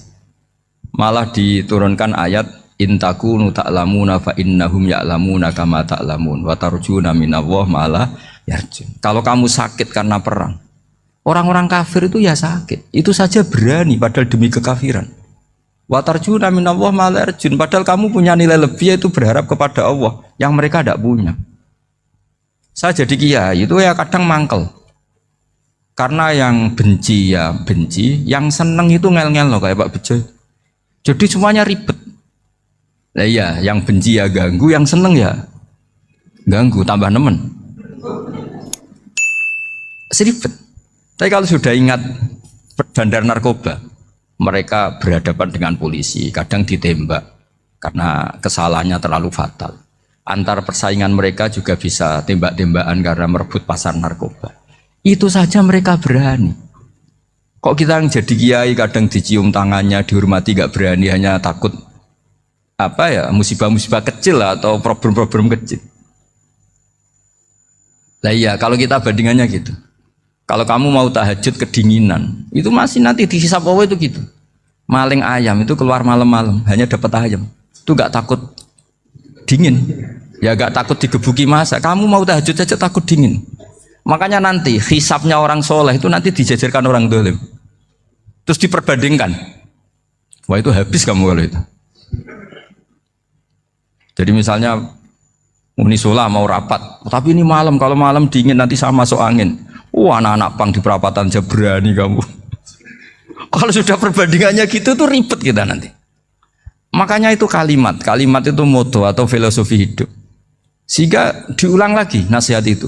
Iyam saskum korhun fakodu masal koma korhum mislu. Kalau kamu kena luka, orang-orang yang nggak benar juga akan kena luka. Itu aja berani demi ketidakbenaran. Masa kamu demi kebenaran nggak berani? Akhirnya orang itu, ya itu kalimat, itu heroik. Makanya kita ini penting ya, makanya tadi himne Unisula dimulai kalimah-kalimah thayyibah. Karena kalimah ini yang menjaga kita kalimah ini. Misalnya tentang Tuhan. Kenapa orang Islam imannya kokoh seperti ini, termasuk yang sudah hidup di Amerika, di Australia, di mana-mana. Itu ya barokahnya ajaran atau barokahnya kalimah. Saya sebut kalimah saya pakai bahasa santri. Karena la ilaha illallah itu dalam tradisi santri disebut kalimatu haqqin alaiha nahya wa alaiha namut wa alaiha nub'ats. Ada yang riwayat wa biha nub'ats insyaallah taala minal aminin. Kenapa mereka di mana-mana meskipun sekolah di Amerika, di Australia, bahkan di Uni Soviet tetap mukmin? Itu barokahnya ajaran yang benar. Allah itu siapa? Tuhan. Tuhan itu sifat dasarnya apa? Awal. Dia harus wujud awal sebelum makhluk yang lain. Sehingga ketika ada negara yang maju, yang tertib, manajemennya tertib, masyarakatnya makmur, tapi punya Tuhan yang tidak seperti itu, tidak awal, itu sudah gak nyaman. Karena ndaklah keren Tuhan saya, karena Tuhan saya itu al-awwal, zat yang pertama. Tuhan saya keren lah, zat yang gak mati. Tuhan yang gak mati, yang gak pernah mengalami kematian. Sehingga tontonan atau yang dilihat kenikmatan-kenikmatan yang lain ini tidak mengubah dia pendirian tentang Tuhan. Karena mantapnya satu kalimat tadi bahwa Tuhan itu ya harus satu, harus awal, harus tidak mati, tidak rusak, tidak mengalami apa-apa yang membahayakan. Sehingga ketika ditawarin Tuhan yang lain meskipun menjanjikan secara finansial atau kemakmuran, mereka gak tertarik. Itu coba, itu barokahnya makmur apa barokahnya ajaran? Barokahnya ajaran. Sering negara Islam itu kalah makmur dengan mereka, tapi barokahnya ajaran ini tetap apa? Tetap Islam. Makanya Nabi Ibrahim, Nabi yang sukses bikin wa ja'alaha kalimatam baqiyatan fi aqibi. Sehingga kita ini bekti sama orang tua misalnya, itu ya karena ajaran. Suwargamu itu karek wong tuamu. Nak wong tuamu ridho, Allah ridho. Nak ora ridho, Allah ora ridho. Ridho wa fi ridhol walidain wa sakhatu wa sukhtu wa fi sakhatil. Sehingga ketika ada orang tua yang agak brengsek gitu, anak-anak tetap hormat. Punya orang tua yang miskin, yang sudah miskin, tukang tombok nomor, banyak kan di kampung gitu. Ya tetap hormat. Coba kalau dari awal kita ngajari orang tua kamu hormati ya, kalau baik, kalau tidak usah. Bisa geger Indonesia. Tapi barokahnya ajaran-ajaran itu Indonesia tertib karena ada ajaran. Nah ini di sini pesantren dan Unisula semua harus berkontribusi membuat ajaran yang benar itu adalah ciri utama Islam. Sehingga Islam ini dimulai dengan ajaran kalimatu haqqin alaiha nahya wa alaiha namut. Sehingga kita tenang seperti ini. Saya ini termasuk kiai yang tenang. Meskipun kata orang banyak saya ini kiai besar, tapi termasuk kiai yang paling tenang. Termasuk yang paling tenang. Karena saya ini pakai mazhab orang-orang hebat. Saya berkali-kali cerita, orang kayak Imam Syafi'i itu orang yang luar biasa. Saya berkali-kali cerita, orang yang tadi nyium tangan kamu ya Imam Syafi'i, di belakang tuh ngerasani kamu, menghujat kamu. Jawabannya enak saja. Berarti saya alhamdulillah orang yang wibawa. Buktinya di depan saya nggak berani. Jadi enteng saja. Diceritain sebagian kampung, sebagian separuh dari warga kamu itu nggak suka kamu. Ya bagus lah nggak suka saya, nggak akan utang duit saya. Di mana-mana orang utang itu karena teman dekat. Kalau nggak seneng pasti minimal nggak utang, nggak pinjam mobil, nggak pinjam apa. Berkah mana yang seneng sama yang gede? Jadi dianggap enteng saja. Semua yang dialamin dianggap enteng saja. Misalnya punya istri pemarah, ya baguslah marahin suami. Kalau marahin tonggo malah ribet. Jadi kamu harus terima kasih kalau dimarahin istri. Baguslah marahin saya mah, kalau marahin tonggo ribet. Jadi enteng saja. Tapi kita sekarang tuh karena nafsu ya, sehingga menghadapi hidup ini ribet. Ulama dulu kalau mau mati itu senengnya bukan main. Sudah lama saya ini ingin gak maksiat. Kayaknya gak maksiat paling efektif itu mati. Ya tidak apa-apa Gusti, kalau sebaiknya mati ya mati aja.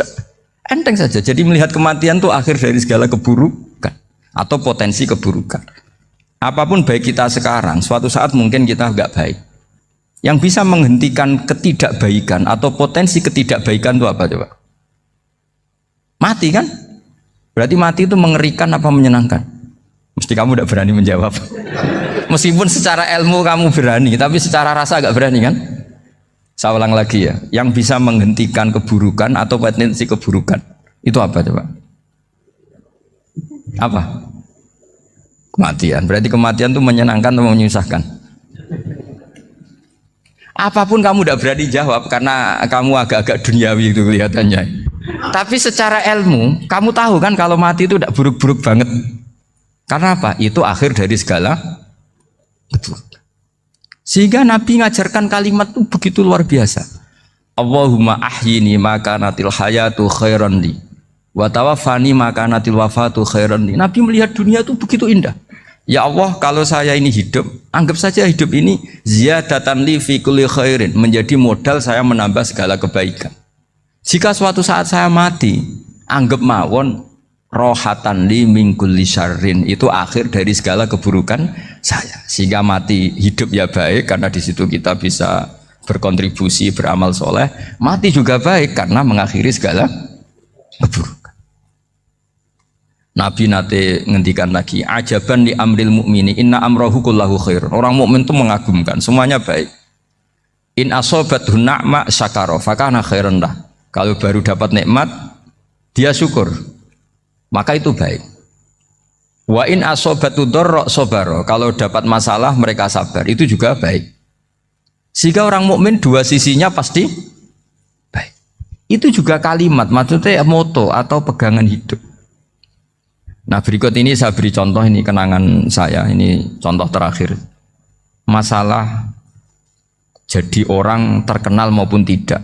Di sini dicontohkan Imam Ghazali di halaman 367 di kitab saya 367, juznya 3 di kitab Ihya Ulumuddin. Di sini beliau cerita betapa untuk menjaga ikhlas sebaiknya orang itu tidak terkenal, tidak syuhrah, tidak terkenal. Oke, itu kita sepakat ya, karena kalau terkenal mungkin orang dipaksa publik dengan tanda kutip untuk selalu berbuat baik, tapi karena jaim lah, jaga image atau apa. Tapi ketika dibalik pertanyaannya, kamu rela yang terkenal itu orang nggak benar, sementara yang orang benar itu nggak terkenal. Lalu masyarakat tahunya yang tidak benar. Kalau pertanyaannya dibalik gitu, orang baik wajib terkenal enggak? Kalau pertanyaannya dibalik seperti itu. Dokter yang benar tidak terkenal, yang malpraktek terkenal. Kamu ingin kondisi seperti itu? Gak ingin kan? Kampus yang bagus gak terkenal, kampus yang bagus gak terkenal, yang gak bagus. Nah, artinya apa? Gara-gara olah kata, olah pikiran, ini logika jadi rubah. Lagi-lagi apa? Jawaban itu ada di kata-kata sebetulnya. Makanya bab-bab seperti ini tidak usahlah kita berdebat, berpolemik, sebaiknya orang itu humul, menutup diri, apa sebaiknya orang terkenal, itu nggak perlu seperti itu. Sudah terserah Tuhan saja. Makanya saya mulai dulu ngaji sampai sekarang itu ya tidak punya punya ikon tertentu atau punya website tertentu, enggak. Sudah terserah pangeran, sudah.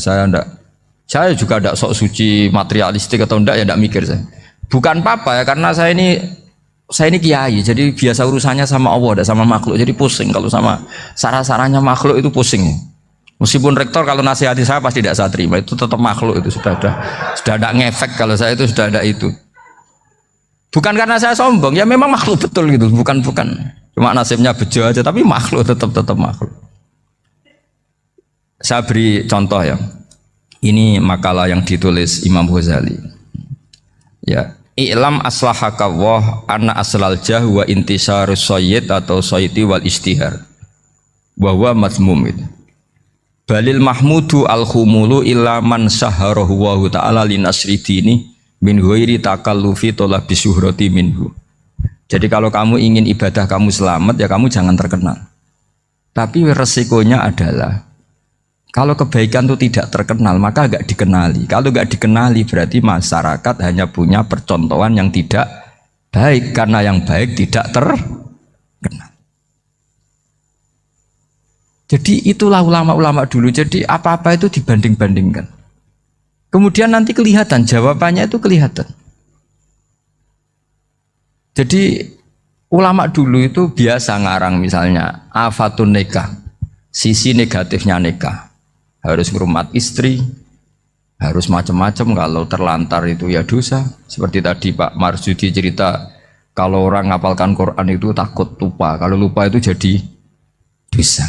Pertanyaannya, kalau semua orang takut lupa, takut dosa, semua orang nggak hafal Quran karena potongan-potongan lupa. Cara berpikir tidak seperti itu. Kalau berpikir ya namanya hafalan ya inginnya hafal, kan nggak ingin lupa. Lah nanti kalau takdirnya lupa karena hal-hal yang dimaklumi oleh syariat itu nggak yang termasuk dosa. Yang dosa itu lupa takliwiri udhrin syar'iyyin, lupa yang tidak ada sebab yang apa? Syar'i. Tapi lupa bawaan EQ-nya tidak bagus. Lupa bawaan sering dibentak. Oh itu nggak masalah karena bawaannya orang tertekan itu ya lupa. Coba kamu hafal Quran, terus punya kredit jatuh tempo, pas hari itu aku yakin nggak cerdas sudah. Itu bawaannya orang tertekan tuh pasti lupa. Jadi ya saya teruskan ya. Jadi terus ada makalah yang sangat bagus sekali tentang itu. Saya baca ya. Wa yadullu ala dzalika anna Allah azza wa jalla amaral anbiya'a bi idharil amali lil iktida wa khassahum bi mansibin nubuwah. Wa la yajuzu ayyudhanna bihim annahum khurrimu afdhalal amalen. Jadi orang yang terlalu mendewa-dewakan khumul itu menutup diri. Oke itu baik karena dengan khumul, dengan menutup diri Anda tidak riya, Anda tidak pamer. Tapi kata Imam Ghazali, kamu juga harus ingat di antara syaratnya Nabi itu harus mengumumkan kalau beliau itu seorang Nabi. Harus memaklumatkan kalau beliau seorang Nabi supaya bisa diikuti. Caranya sholat harus diumumkan sehingga Nabi itu mengatakan harus jamaah. Karena dengan cara jamaah itu bisa shollu kama ra'aitumuni usolli. Coba kalau Nabi sholatnya nggak diperlihatkan, kamu harus sholat yang benar. Caranya gimana ya Rasulullah? Itu rahasia. Bingung nggak kira-kira? Bingung nggak? Ya misalnya amal rahasia selalu lebih baik. Terus ada pertanyaan, Nabi ngendikan kamu sholat yang benar. Caranya gimana Nabi? Ya itu rahasia. Terus gimana coba? Tapi Nabi ngendikan apa? Shollu kama ra'aitumuni usolli. Ya sudah kamu sholat, niru saya sholat. Berarti Nabi sholatnya diperlihatkan apa disembunyikan? Diperlihatkan. Jadi begitu juga saya berkali-kali bilang, orang tahu kalau itu bidan ya berdasar tulisan itu bidan. Tahu kalau itu dokter gigi ya itu dokter gigi. Jangan sampai gara-gara tidak ada tulisan mau beli alat bangunan di dokter gigi, mau periksa gigi di toko bangunan. Gara-gara apa? Nggak ada maklumat. Nah, di sini ulama-ulama selalu memaklumatkan dirinya. Termasuk Imam Ghazali ketika ngarang kitab dinamai Ihya Ulumuddin, bahwa kitab ini bisa menghidupkan ilmu-ilmu agama yang mulai hilang. Begitu seterusnya. Jadi ini ngaji ya. Jadi orang itu harus ngerti. Jadi jangan nuruti emosi sendiri atau logika sendiri. Bahwa saya suka humul, ya monggo. Agama Islam menyediakan sarana itu. Uzlah itu ya punya sisi kebaikannya sendiri. Tapi syuhrah terkenal asal tidak nuruti nafsu juga punya sisi kebaikannya sendiri. Setidaknya umat ini punya satu master kebaikan yang mudah diakses. Tapi tadi saya ulang lagi, jangan karena hadun nafsi, jangan karena kepentingan pribadi. Makanya di sini disebutkan wa yadullu ala dzalika ay ala syuhrah anna Allah taala amarul anbiya bi idharil amal lil iktida. Allah selalu memerintahkan para nabi kalau ngamal kebaikan ya harus dimunculkan supaya bisa ditiru. Yaitu tadi kita tidak bisa bayangkan kan kalau misalnya Nabi menyuruh kamu harus sholat yang benar, kemudian sholatnya Nabi sembunyi. Lalu ditanya, Nabi saya niru siapa? Wah itu rahasia, kamu nggak boleh lihat sholat saya, saat takut tidak ikhlas. Ribet kan? Sehingga jamaah itu statusnya tetap harus. Nah bedanya harus ini ulama berpendapat harus yang apa? Fardu kifayah. Tapi fardu itu maknanya harus. Tapi bukan berarti kalau nggak jamaah sholatnya nggak sah, nggak. Tetap tapi statusnya jamaah tetap apa? Harus. Nah barokahnya harus ini orang yang baru sholat, sholatnya langsung benar karena ada yang diikutin. Coba kalau mantan dukun baru sholat terus sholat sendiri, itu mesti mirip mantra ya. Karena dia tidak ada master percontohannya. Tapi barokahnya ada master, orang paling bodoh pun kalau sholat ya benar, karena standar ada komandonya, ada imamnya. Sehingga Imam Ahmad malah berpikir keras, syarat sahnya sholat itu harus jamaah. Cara pikirannya Imam Ahmad keras sekali beliau. Sehingga kalau orang sholat sendiri kok ada orang lain yang maunya berjamaah harus bayar, orang itu harus bayar demi sahnya sholat. Itu madzhabnya Imam Ahmad. Tapi kalau madzhab Syafi'i hanya mengatakan itu fardu kifayah, yang kalau satu komunitas nggak mau melakukan semuanya apa? Dosa. Ya jadi ini sebelum sesi ringan tanya jawab, hanya 2 saja tanyanya, nggak boleh banyak-banyak, nanti nggak pulang-pulang saya. Jadi tak baca lagi biar dapat berkahnya Imam Ghazali. Wa qala qaumun asirru afdalu minal alaniyati. Terus kata sebagian ulama al-alaniyah itu afdal minas sirri. Terus diperbandingkan baik yang mana amal dipertontonkan sama ndak. Terus kata Imam Ghazali, kalau orang itu bisa jaga tidak riya, maka sebaiknya dipertontonkan karena kebaikan harus yang muncul, bukan yang tidak baik yang muncul. Makanya ketika memaklumatkan diri sebagai ingin jadi generasi khairah ummah, itu kalau diterjemah itu kan wow, khairah ummah, umat terbaik. Itu kan kayak agak angkuh. Tapi nggak apa-apa, itu nggak apa-apa. Masa kita kampanye siap degradasi moral kan ya lucu kan, masa jualan gitu kan ya lucu. Kita memang ingin mengkhidmati ummah, berbakti dengan umat, membantu supaya jadi generasi khairun apa? Ummah. Tidak apa-apa, dimaklumatkan supaya dengan itu umat punya sarana. Oh kalau ingin jadi khairun ummah kuliah di sini. Jangan lalu enggak gitu. Ya sama kita dokter, maklumatkan saja dokter gigi, dokter kandungan, dokter bedah. Sehingga orang kalau mau bedah ya jangan ke dokter kandungan. Jadi barokahnya maklumat ya. Jadi saya mohon sekali ini, saya sendiri sebetulnya orang yang nggak siap terkenal sebetulnya, tapi ya sudah terserah Allah saja. Kalau itu cara Allah menyebar kebaikan, ya monggo. Pokoknya kita tawakal saja sama Allah Subhanahu wa Ta'ala. Yang terkenal di akhir surat Tobat nih, napa maka nali ahlil madinati wa man hawlahum minal a'rab ayatakhallafu ar-rasulillahi wala yarubu bi anfusihim napa an-nafsi. Dados riyen putune Zubair nu sahabat Zubair bin Awam. Ya Zubair bin Awam nu gak ada anak namanya Abdullah bin sinten Zubair ya. Zubair niku nak anake cilik digendong. Niku senengane ku drijine dilebokno gegere bapake. Nggih, drijine dilebokno bekas luka teng napa? Gegere bapake. Jadi dulu ketika perang Uhud dan berbagai peristiwa, semua panah yang mengarah ke Nabi niku didekengi mbek sahabat niku dengan tubuhnya.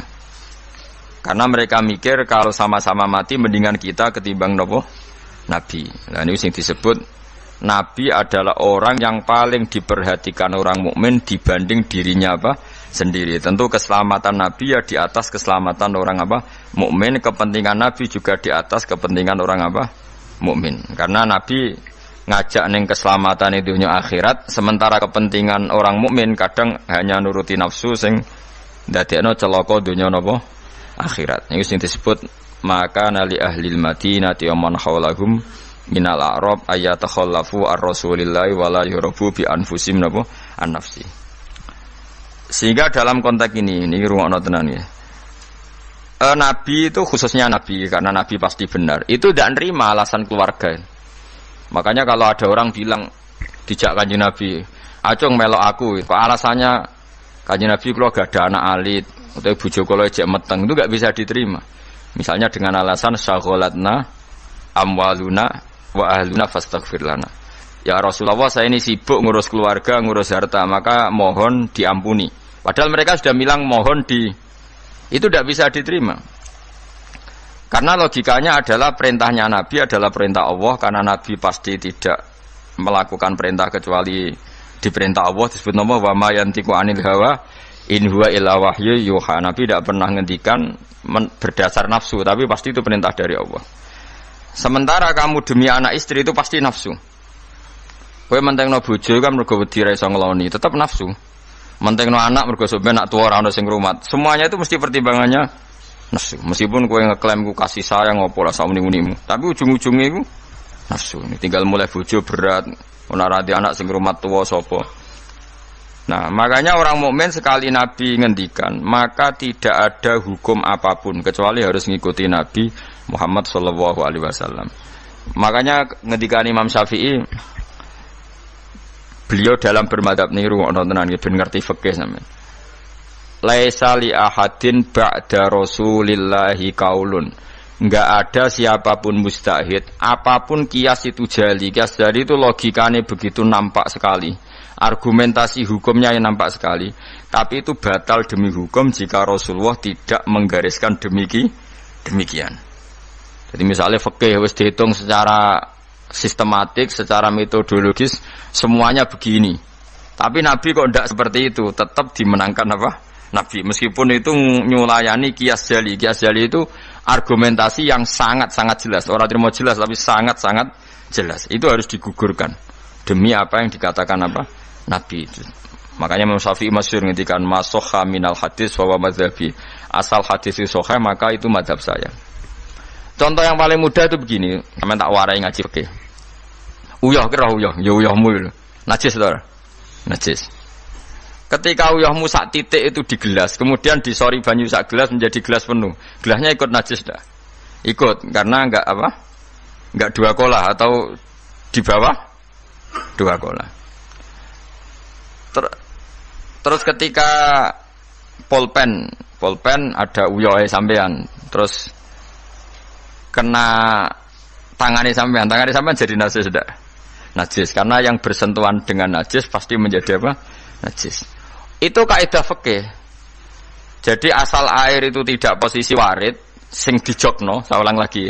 Kecuali air posisi dijokno, misalnya tangannya sampean kena uyah terus mbok gebyur banyu itu suci. Tapi kalau uyah itu di gelas, kemudian air itu dijokno tapi saat posisi di apa?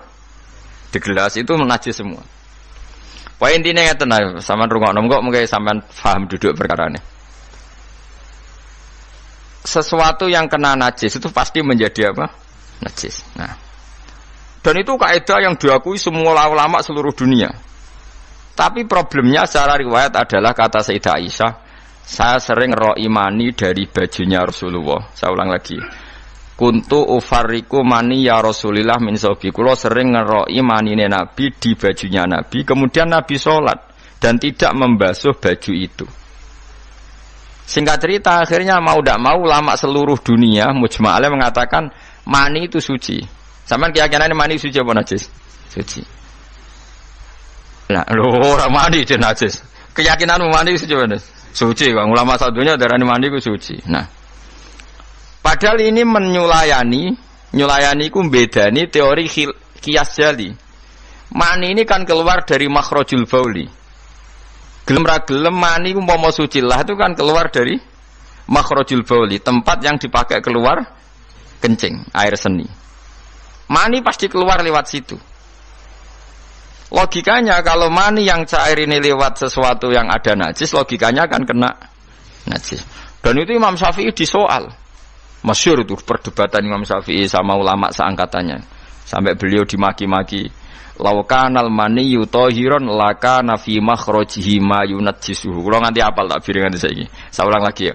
Laukanal maniyyu tahiran lakana fi makhrajihi ma yunajjisuhu. Kalaupun mani itu suci, toh nanti kalau keluar pasti tersentuh oleh sesuatu yang menajiskan karena dia harus keluar lewat makhrajul baul. Terus Imam Syafi'i marah besar itu masyhur sampai Imam Syafi'i darah Nasirus Sunnah. Sudah saya katakan kita berfikih itu berdasar dawuh Nabi. Sing duwe Islam Nabi, nak muni Nabi ra muni najis kira sak cangkeman. Kok nganggo kias barang nak ra ana dawuh Nabi. Wong Nabi sing ngendikan kok ijek mbok kias. Napa kowe ape dadi nabi? Ya sudah seperti itu. Karena ya tadi an-nabiyyu aula bil mu'minina min anfusihim wa azwajuhu ummahatum. Jadi dalam fikih sekalipun kalau Nabi sudah ngendikan itu kias jali, itu enggak ganggu. Makanya kemarin seperti perdebatan kiblat di Kemenak itu. Masjid-masjid mana diarahkan ke kiblat dibenarkan lagi karena enggak presisi, enggak persis. Itu ulama-ulama alim menentang karena kalau nurut tidak persis, Masjid Madinah itu madhep Mekah itu ya enggak persis. Rumah samu Masjid Demak tok sing ora persis. Masjid Madinah itu madhep kiblatnya itu enggak persis. Takokno wong sing ahli falak. Tapi kiblat itu ajarannya Kanjeng Nabi Muhammad sallallahu alaihi wasallam. Ora kudu persis agar Nabi ngajari ngono ya ngono. Ora kudu persisan. Kira-kira malah di Islam kecangkeman. Maksud di Islam tenang gak kowe ribet. Karena tadi nak nuruti kias jali fikih, angger barang kena najis ya najis. Ya mau dalane uyah kan najis wong kena uyah mani lewat. Dalane uyah. Itu satu. Terus dari Imam Syafi'i, kita harus menerima konsep Nabi kalau mani itu suci. Karena andekan tidak suci maka Sayyidah Aisyah harus mengumbah mani. Tapi nyatanya ndak. Dua, wong iku nak mani iku najis, kowe ya najis. Wong materine sangka najis. Jadi sing darani mani mau najis berarti wong iku ya najis. Mergo materine najis. Jadi panjang. Kemudian ada kaidah lagi misalnya dalam fikih. Min asbabin najsi itu al-mautu. Di antara sebab najis itu adalah kematian. Kita ulang fikih, ben ngerti fikih. Wong kok amen roe swarga neraka, tak ulang fikih. Saiki sapi ku suci ta ora? Suci. Nak mati batang najis. Wedhus suci, nak mati batang najis. Itu fikih dan kita sepakat seperti itu. Maksudnya asal mati batang, maksudnya mboten mati disembelih. Berarti min asbabin najsi adalah al-maut. Sekarang berhubung manusa iku mati, misalnya Ruhin mati, Mustafa mati, Imam Malik ya darani najis. Padahal mayit ini nanti disolati, mulanya wajib didusi. Cara filosofi Imam Malik, nah, jadi, yo mayit ini akan nanti disolati. Syaratnya wong solat itu suci tora, suci. Lama karena mayit itu disolati maka harus suci. Karena ada sebab najis yaitu al mautu, maka harus dimandikan, disucikan. Dia masuk akal. Mana kena mati, didusi ben sah, disolati. Nak orang didusi ora oleh disolati. Itu kan fikih yang jelimet. Ya sudah, harusnya kaidahnya seperti itu. Harusnya. Tapi ada satu kejadian di mana matinya orang syahid kata Nabi ora usah didusi. Padahal ada sebab najis yaitu kematian. Tapi Nabi yang ngendikan ya sami'na wa ta'na. Lalu suruh protes. Bedanya apa yang mati syahid sama ndak? Cek beda, cek ra beda. Wong Nabi sing duwe Islam bedakno ya pokoke sami'na. Harusnya orang yang mati syahid pun kena sebab najis yaitu mati. Tapi wong Nabi ngendikan suci yo, suci. Lah itu disebut an-nabiyyu aula bil mu'minina min anfusihim dalam semua konteks. Makanya masyhur ngendikan mulane ki aja ngaji fikih tok, kudu setengah apal Bukhari nek dadi ulama. Ben roh nak utekem kadang beda mek uteke Nabi. Dan sing kudu dibengkel ya utekem aja uteke Nabi ngono lho maksudnya. Lho Nabi ku unik lho. Lho kula niku mboten sombong, kula es kecelok cerdas. Iku kadang iku kagum tenan. Maksudnya iku apa ya, logika nubuah itu beda sama logika utek-utek. Memang utekem wis kecampuran LSM barang malah kacau. Misalnya gini tak contohno. Mesti kowe iku keliru. Ya umpama bener mergo tak ulang asline ke keliru. Misalnya contohnya ngene, kula niku melarat misalnya. Melarat terus ketika proses melarat itu ditolong Mustafa, Ruhin, pokoke ditolong terus. Nanti aku sugih. Bareng aku sugih, aku nak di dhuwit tak kekno Mas Abu. Ya saya ngerti dhuwit tak kekno Mas Abu. Lah terus Ruhin mbek Mustafa ini kena pembisik-pembisik. Wah, Gus Bayu anti sejarah, anti masa lalu. Wong melarate mbek kita-kita kok bareng mapan ini Abu. Meneh mapan terus digo wayah bareng malah cangkeme tok didi. Mergo ana kiai ku dhisik salami templek terus bareng wayah nyalip templek leren. Alasane wong nyata ora fitnah, nyata ya perkarane salam templek asem ae memang saku dienggo nggih pondok ta apa jebule dienggo wayah kene sing nyalami templek ra wayah kono. Iku langsung dinten. Kejogeman ngono mbek aku kualat. Tapi ana kiai sing nasibe ngono. Ya kiai sing latihan sing papan atas iso ora. Nah, Nabi itu biasa seperti itu. Saya ulang lagi, Nabi itu seperti itu biasa. Ketika diprotes, logikanya kan gak masuk akal. Mestinya yang punya masa lalu sejarah luwih diwongno, mergo sing kanca kerja, kanca golekno dhuwit. Tapi Nabi ndak nak ngamal ning Mas Abu, sing loro iki dibarno. Wah, itu sahabat gak kuat akhirnya protes. Singkat cerita, itu yang masyhur itu tarikh. Nabi ketika miskin diusir dari Mekah sing rumat so, orang Ansor. Wah, dibiayai sak sahabate, sak muhajirin dibiayai kabeh wong Ansor. Tapi ketika Nabi mapan dan sudah Fathu Mekah, Mekah dikuasai Nabi. Itu kalau ada kelebihan uang atau kelebihan dikekno wong kafir Mekah, dikekno wong Mekah sing melarat-melarat sing utawa ora melarat tapi njaluk. Dikekno. Akhirnya orang-orang Ansor kan yang tentu yang enggak dewasa itu komplain. Kalau melarat sama kita anak sugih ning keluargane. Karena orang Mekah itu keluargane Nabi. Nabi dengar itu masyhur, Nabi dengar itu dan Nabi gak tersinggung. Terus orang Ansor dikumpulkan semua masyhur. Ternyata logika nubuah gini, wong Ansor ora biasa ngamal mbek Nabi. Ngamal itu mesti diganjar, ngamal, memberi, menolong. Ulang lagi, jenenge ngamal berarti memberi, menolong, mengamal. Keren gak? Keren, heroik. Pangkat sing wis heroik memberi iki terusno wae nganti mati. Lah nek kowe njaluk tak kei, berarti kowe zaman ngamal njuk imbalan. Berarti pangkatmu ini heroik, saiki murahan, heroik, saiki arep-arep. Iku nubuwah, wis ora ngarah wong diutek ngono agak nabi. Akhir wae. Lho iki lho bar heroik kok turun pangkat tomak ngatok. Isin gak cara wong di selera. Lho wong sing di selera waras, biasa nulung nabi, kemudian pas nabi wis fathu, wis keren, wis sugih kepingine njaluk nabi. Isin gak? Puluhan tahun jadi pahlawan, pas nabi sepuh. Kowe ngem Nabi gak ile, dhisik kan tau tak kei. Isin gak? Wong waras lho maksudnya iki bakas. Lah Nabi gak kepengin wong Ansor sing wis keren ngono iku ndek pangkat njaluk, saka ngekeki kok guri-guri ndek pangkat njaluk. Nuwangis wong Ansor, nuwangis sadar betapa otak mereka itu gak sebanding dengan nubuah. Wis sajongke sing biasa ngekeki biasa malah terus noe nganti mati. Kowe apa ora isin imanem sing wis seneng Nabi saiki aku dadi nabi mbok jaluki. Berarti mbok konversi dadi materi. Kok ora isin wong sing mbok kene aku iku kowe golek ridane Allah mbek Rasul toh ya ora tak nggo kepentingan pribadi nggo gawe masjid Nabawi, masjid Kuba macam-macam. Kok terus saiki aku sugih mbok jaluk meneh padahal sugihku kok Allah.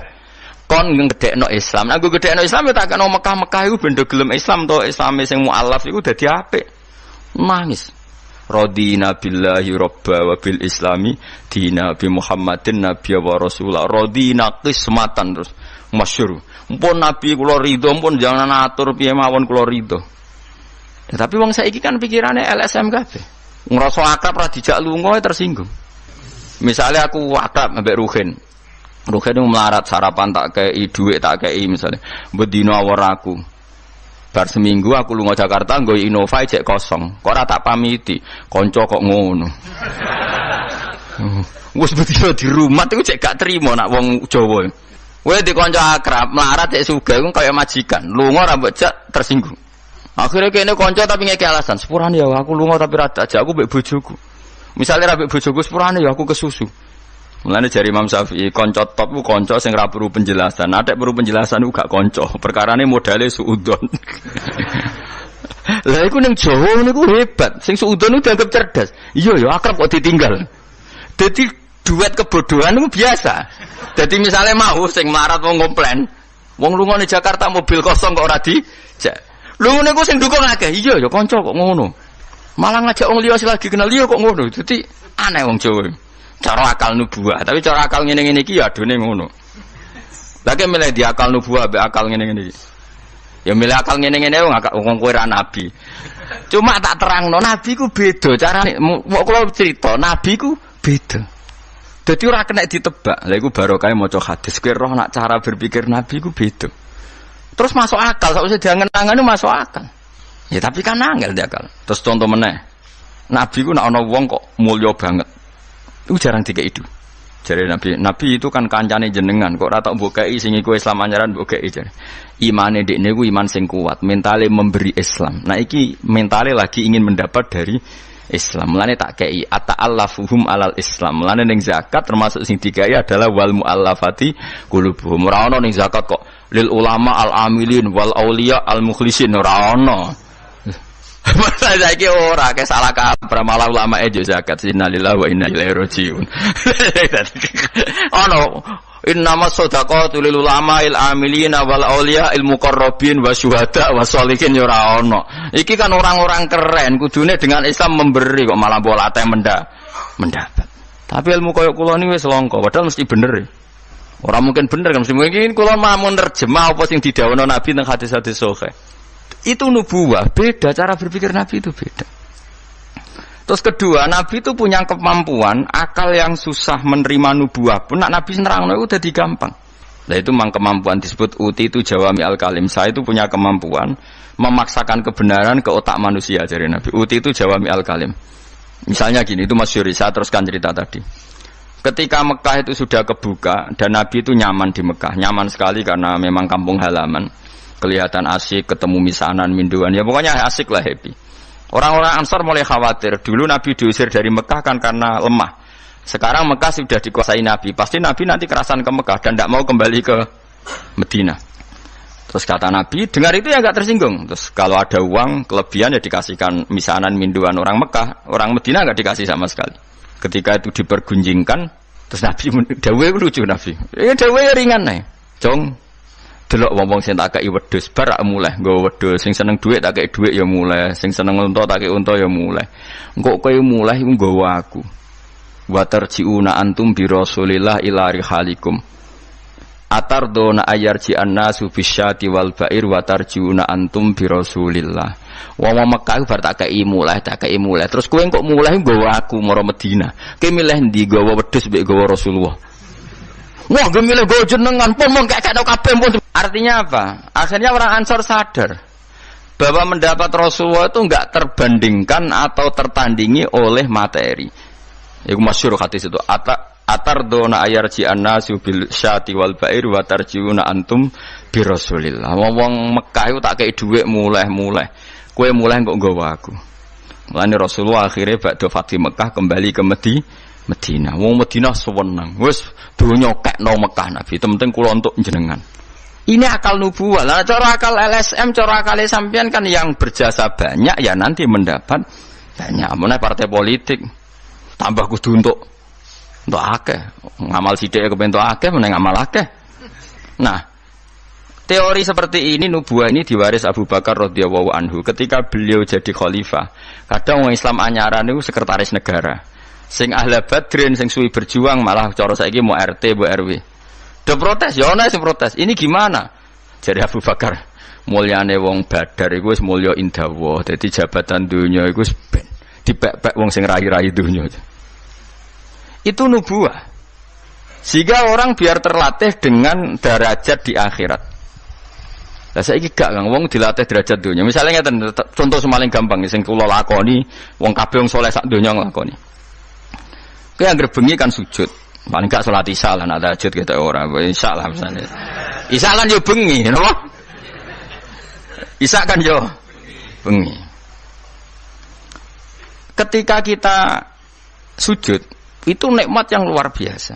Dan itu kenangan terbaik kita saat di dunia. Sekali lagi itu kenangan terbaik kita saat di dunia. Kemudian ada negara maju kayak Amerika, Donald Trump sudah tahu sujud. Kamu nggak pernah terlintas kalau mereka itu a'dhamu minna, lebih agung, lebih keren ketimbang kita. Karena kita sujud, mereka tidak sujud. Sehingga dengan cara berpikir seperti ini, kita nggak pernah terlintas mengatakan misalnya Singapura lebih baik ketimbang kita, orang kaya lebih baik ketimbang kita. Karena kita dari awal nganggap derajat akhirat itu segala-galanya, yaitu kita ditakdir menjadi orang yang sujud. Atau orang yang iman kepada Rasulullah SAW. Dengan cara berpikir seperti ini, kalau ahli Badrin itu sudah, ahli Badrin itu kan diapresiasi Allah lewat Quran, bahwa kamu pasti diridhoni Allah. Dengan status seperti itu, ning donya CRT, CRW, pengurus ranting, wis gak terlintas tersiksa. Mereka yang sudah bangga dengan ahli Badrin, jangan kamu rayu. Melok perang kok jebule ketua RT, minimal kan pakil perdana menteri. Ojo latih ngono. Akhirat sing walal akhiratu khairul laka minal ula kok terus mbok latih ula. Misale kaya kula ngenten. Kula misale kecelok wong alim. Kok misale kula dadi RT ora tersinggung, meskipun lurahe ruhin. Cara kula biasa wae. Ben donya pek ngono. Barang donya pek wong kriting-kriting ben. Tapi kita ini ndak. Kita sekarang zaman akhir lucu. Tambah ngerasa soleh, tambah ngerasa kudu entuk akeh. Lho kok aneh wong soleh kok orientasine akhirat malah dunya. Dadi zaman akhir kok maju. Tapi ya pantes kacau manjen zaman akhir. Enggak masalah manjen pantes kacau. Tapi kan lucu, kita ini katanya soleh, orientasinya akhirat, tapi nak dunya kudu entuk paling. Lalu solehmu atas nama apa? Ning dinggon wong soleh orientasinya akhirat. Masyhur dawuh wong soleh-soleh dhisik. Radina billahi kisman apa lana ilmun walil a'da imalun. Kita wis rido cek musuh-musuh kita di dunia akhirat lah, sementing kita untuk napa ilmu. Tapi sekarang enggak, orang itu dilatih mengkonversi kesolehan akhirat dengan mendapat dunia. Itu bahaya, kan ganggu kelangsungan Islam bahaya. Nanti orang itu enggak latihan ikhlas. Dicara kula ngeten iki. Kula nak kiai ini jenengan. Kok misalnya untuk salam template 200.000, mubalek sing ra kiai mut sangon 2 juta, kalau ya ra tersinggung, mung barang dunya wae. Memang harus dilatih seperti itu. Kalau saya sudah nikmati mulang mari ridhane Allah. Ya wis mulang mari ridhane Allah. Cek entuk donya cek ora wis seneng wong mulang mari entuk ridhane Allah. Barang mulang wis suwi puluhan tahun krungono mubalek mau pidato 2 jam tok 2 juta grembang mestine ra aku. Lho iku lama opo? Iku duti PHK iku nak ngono. Nek wis ulama wis bangga mek mulang mari ridhane Allah titik wis. Nek golek ridhane Allah ya wis donya dianggap sepele. Alhamdulillah, demikian tadi pengajian hari ini dari Gus Ba. Semoga bermanfaat bagi kita semua. Sampai jumpa kembali di pengajian Gus Ba selanjutnya. Wassalamualaikum warahmatullahi wabarakatuh.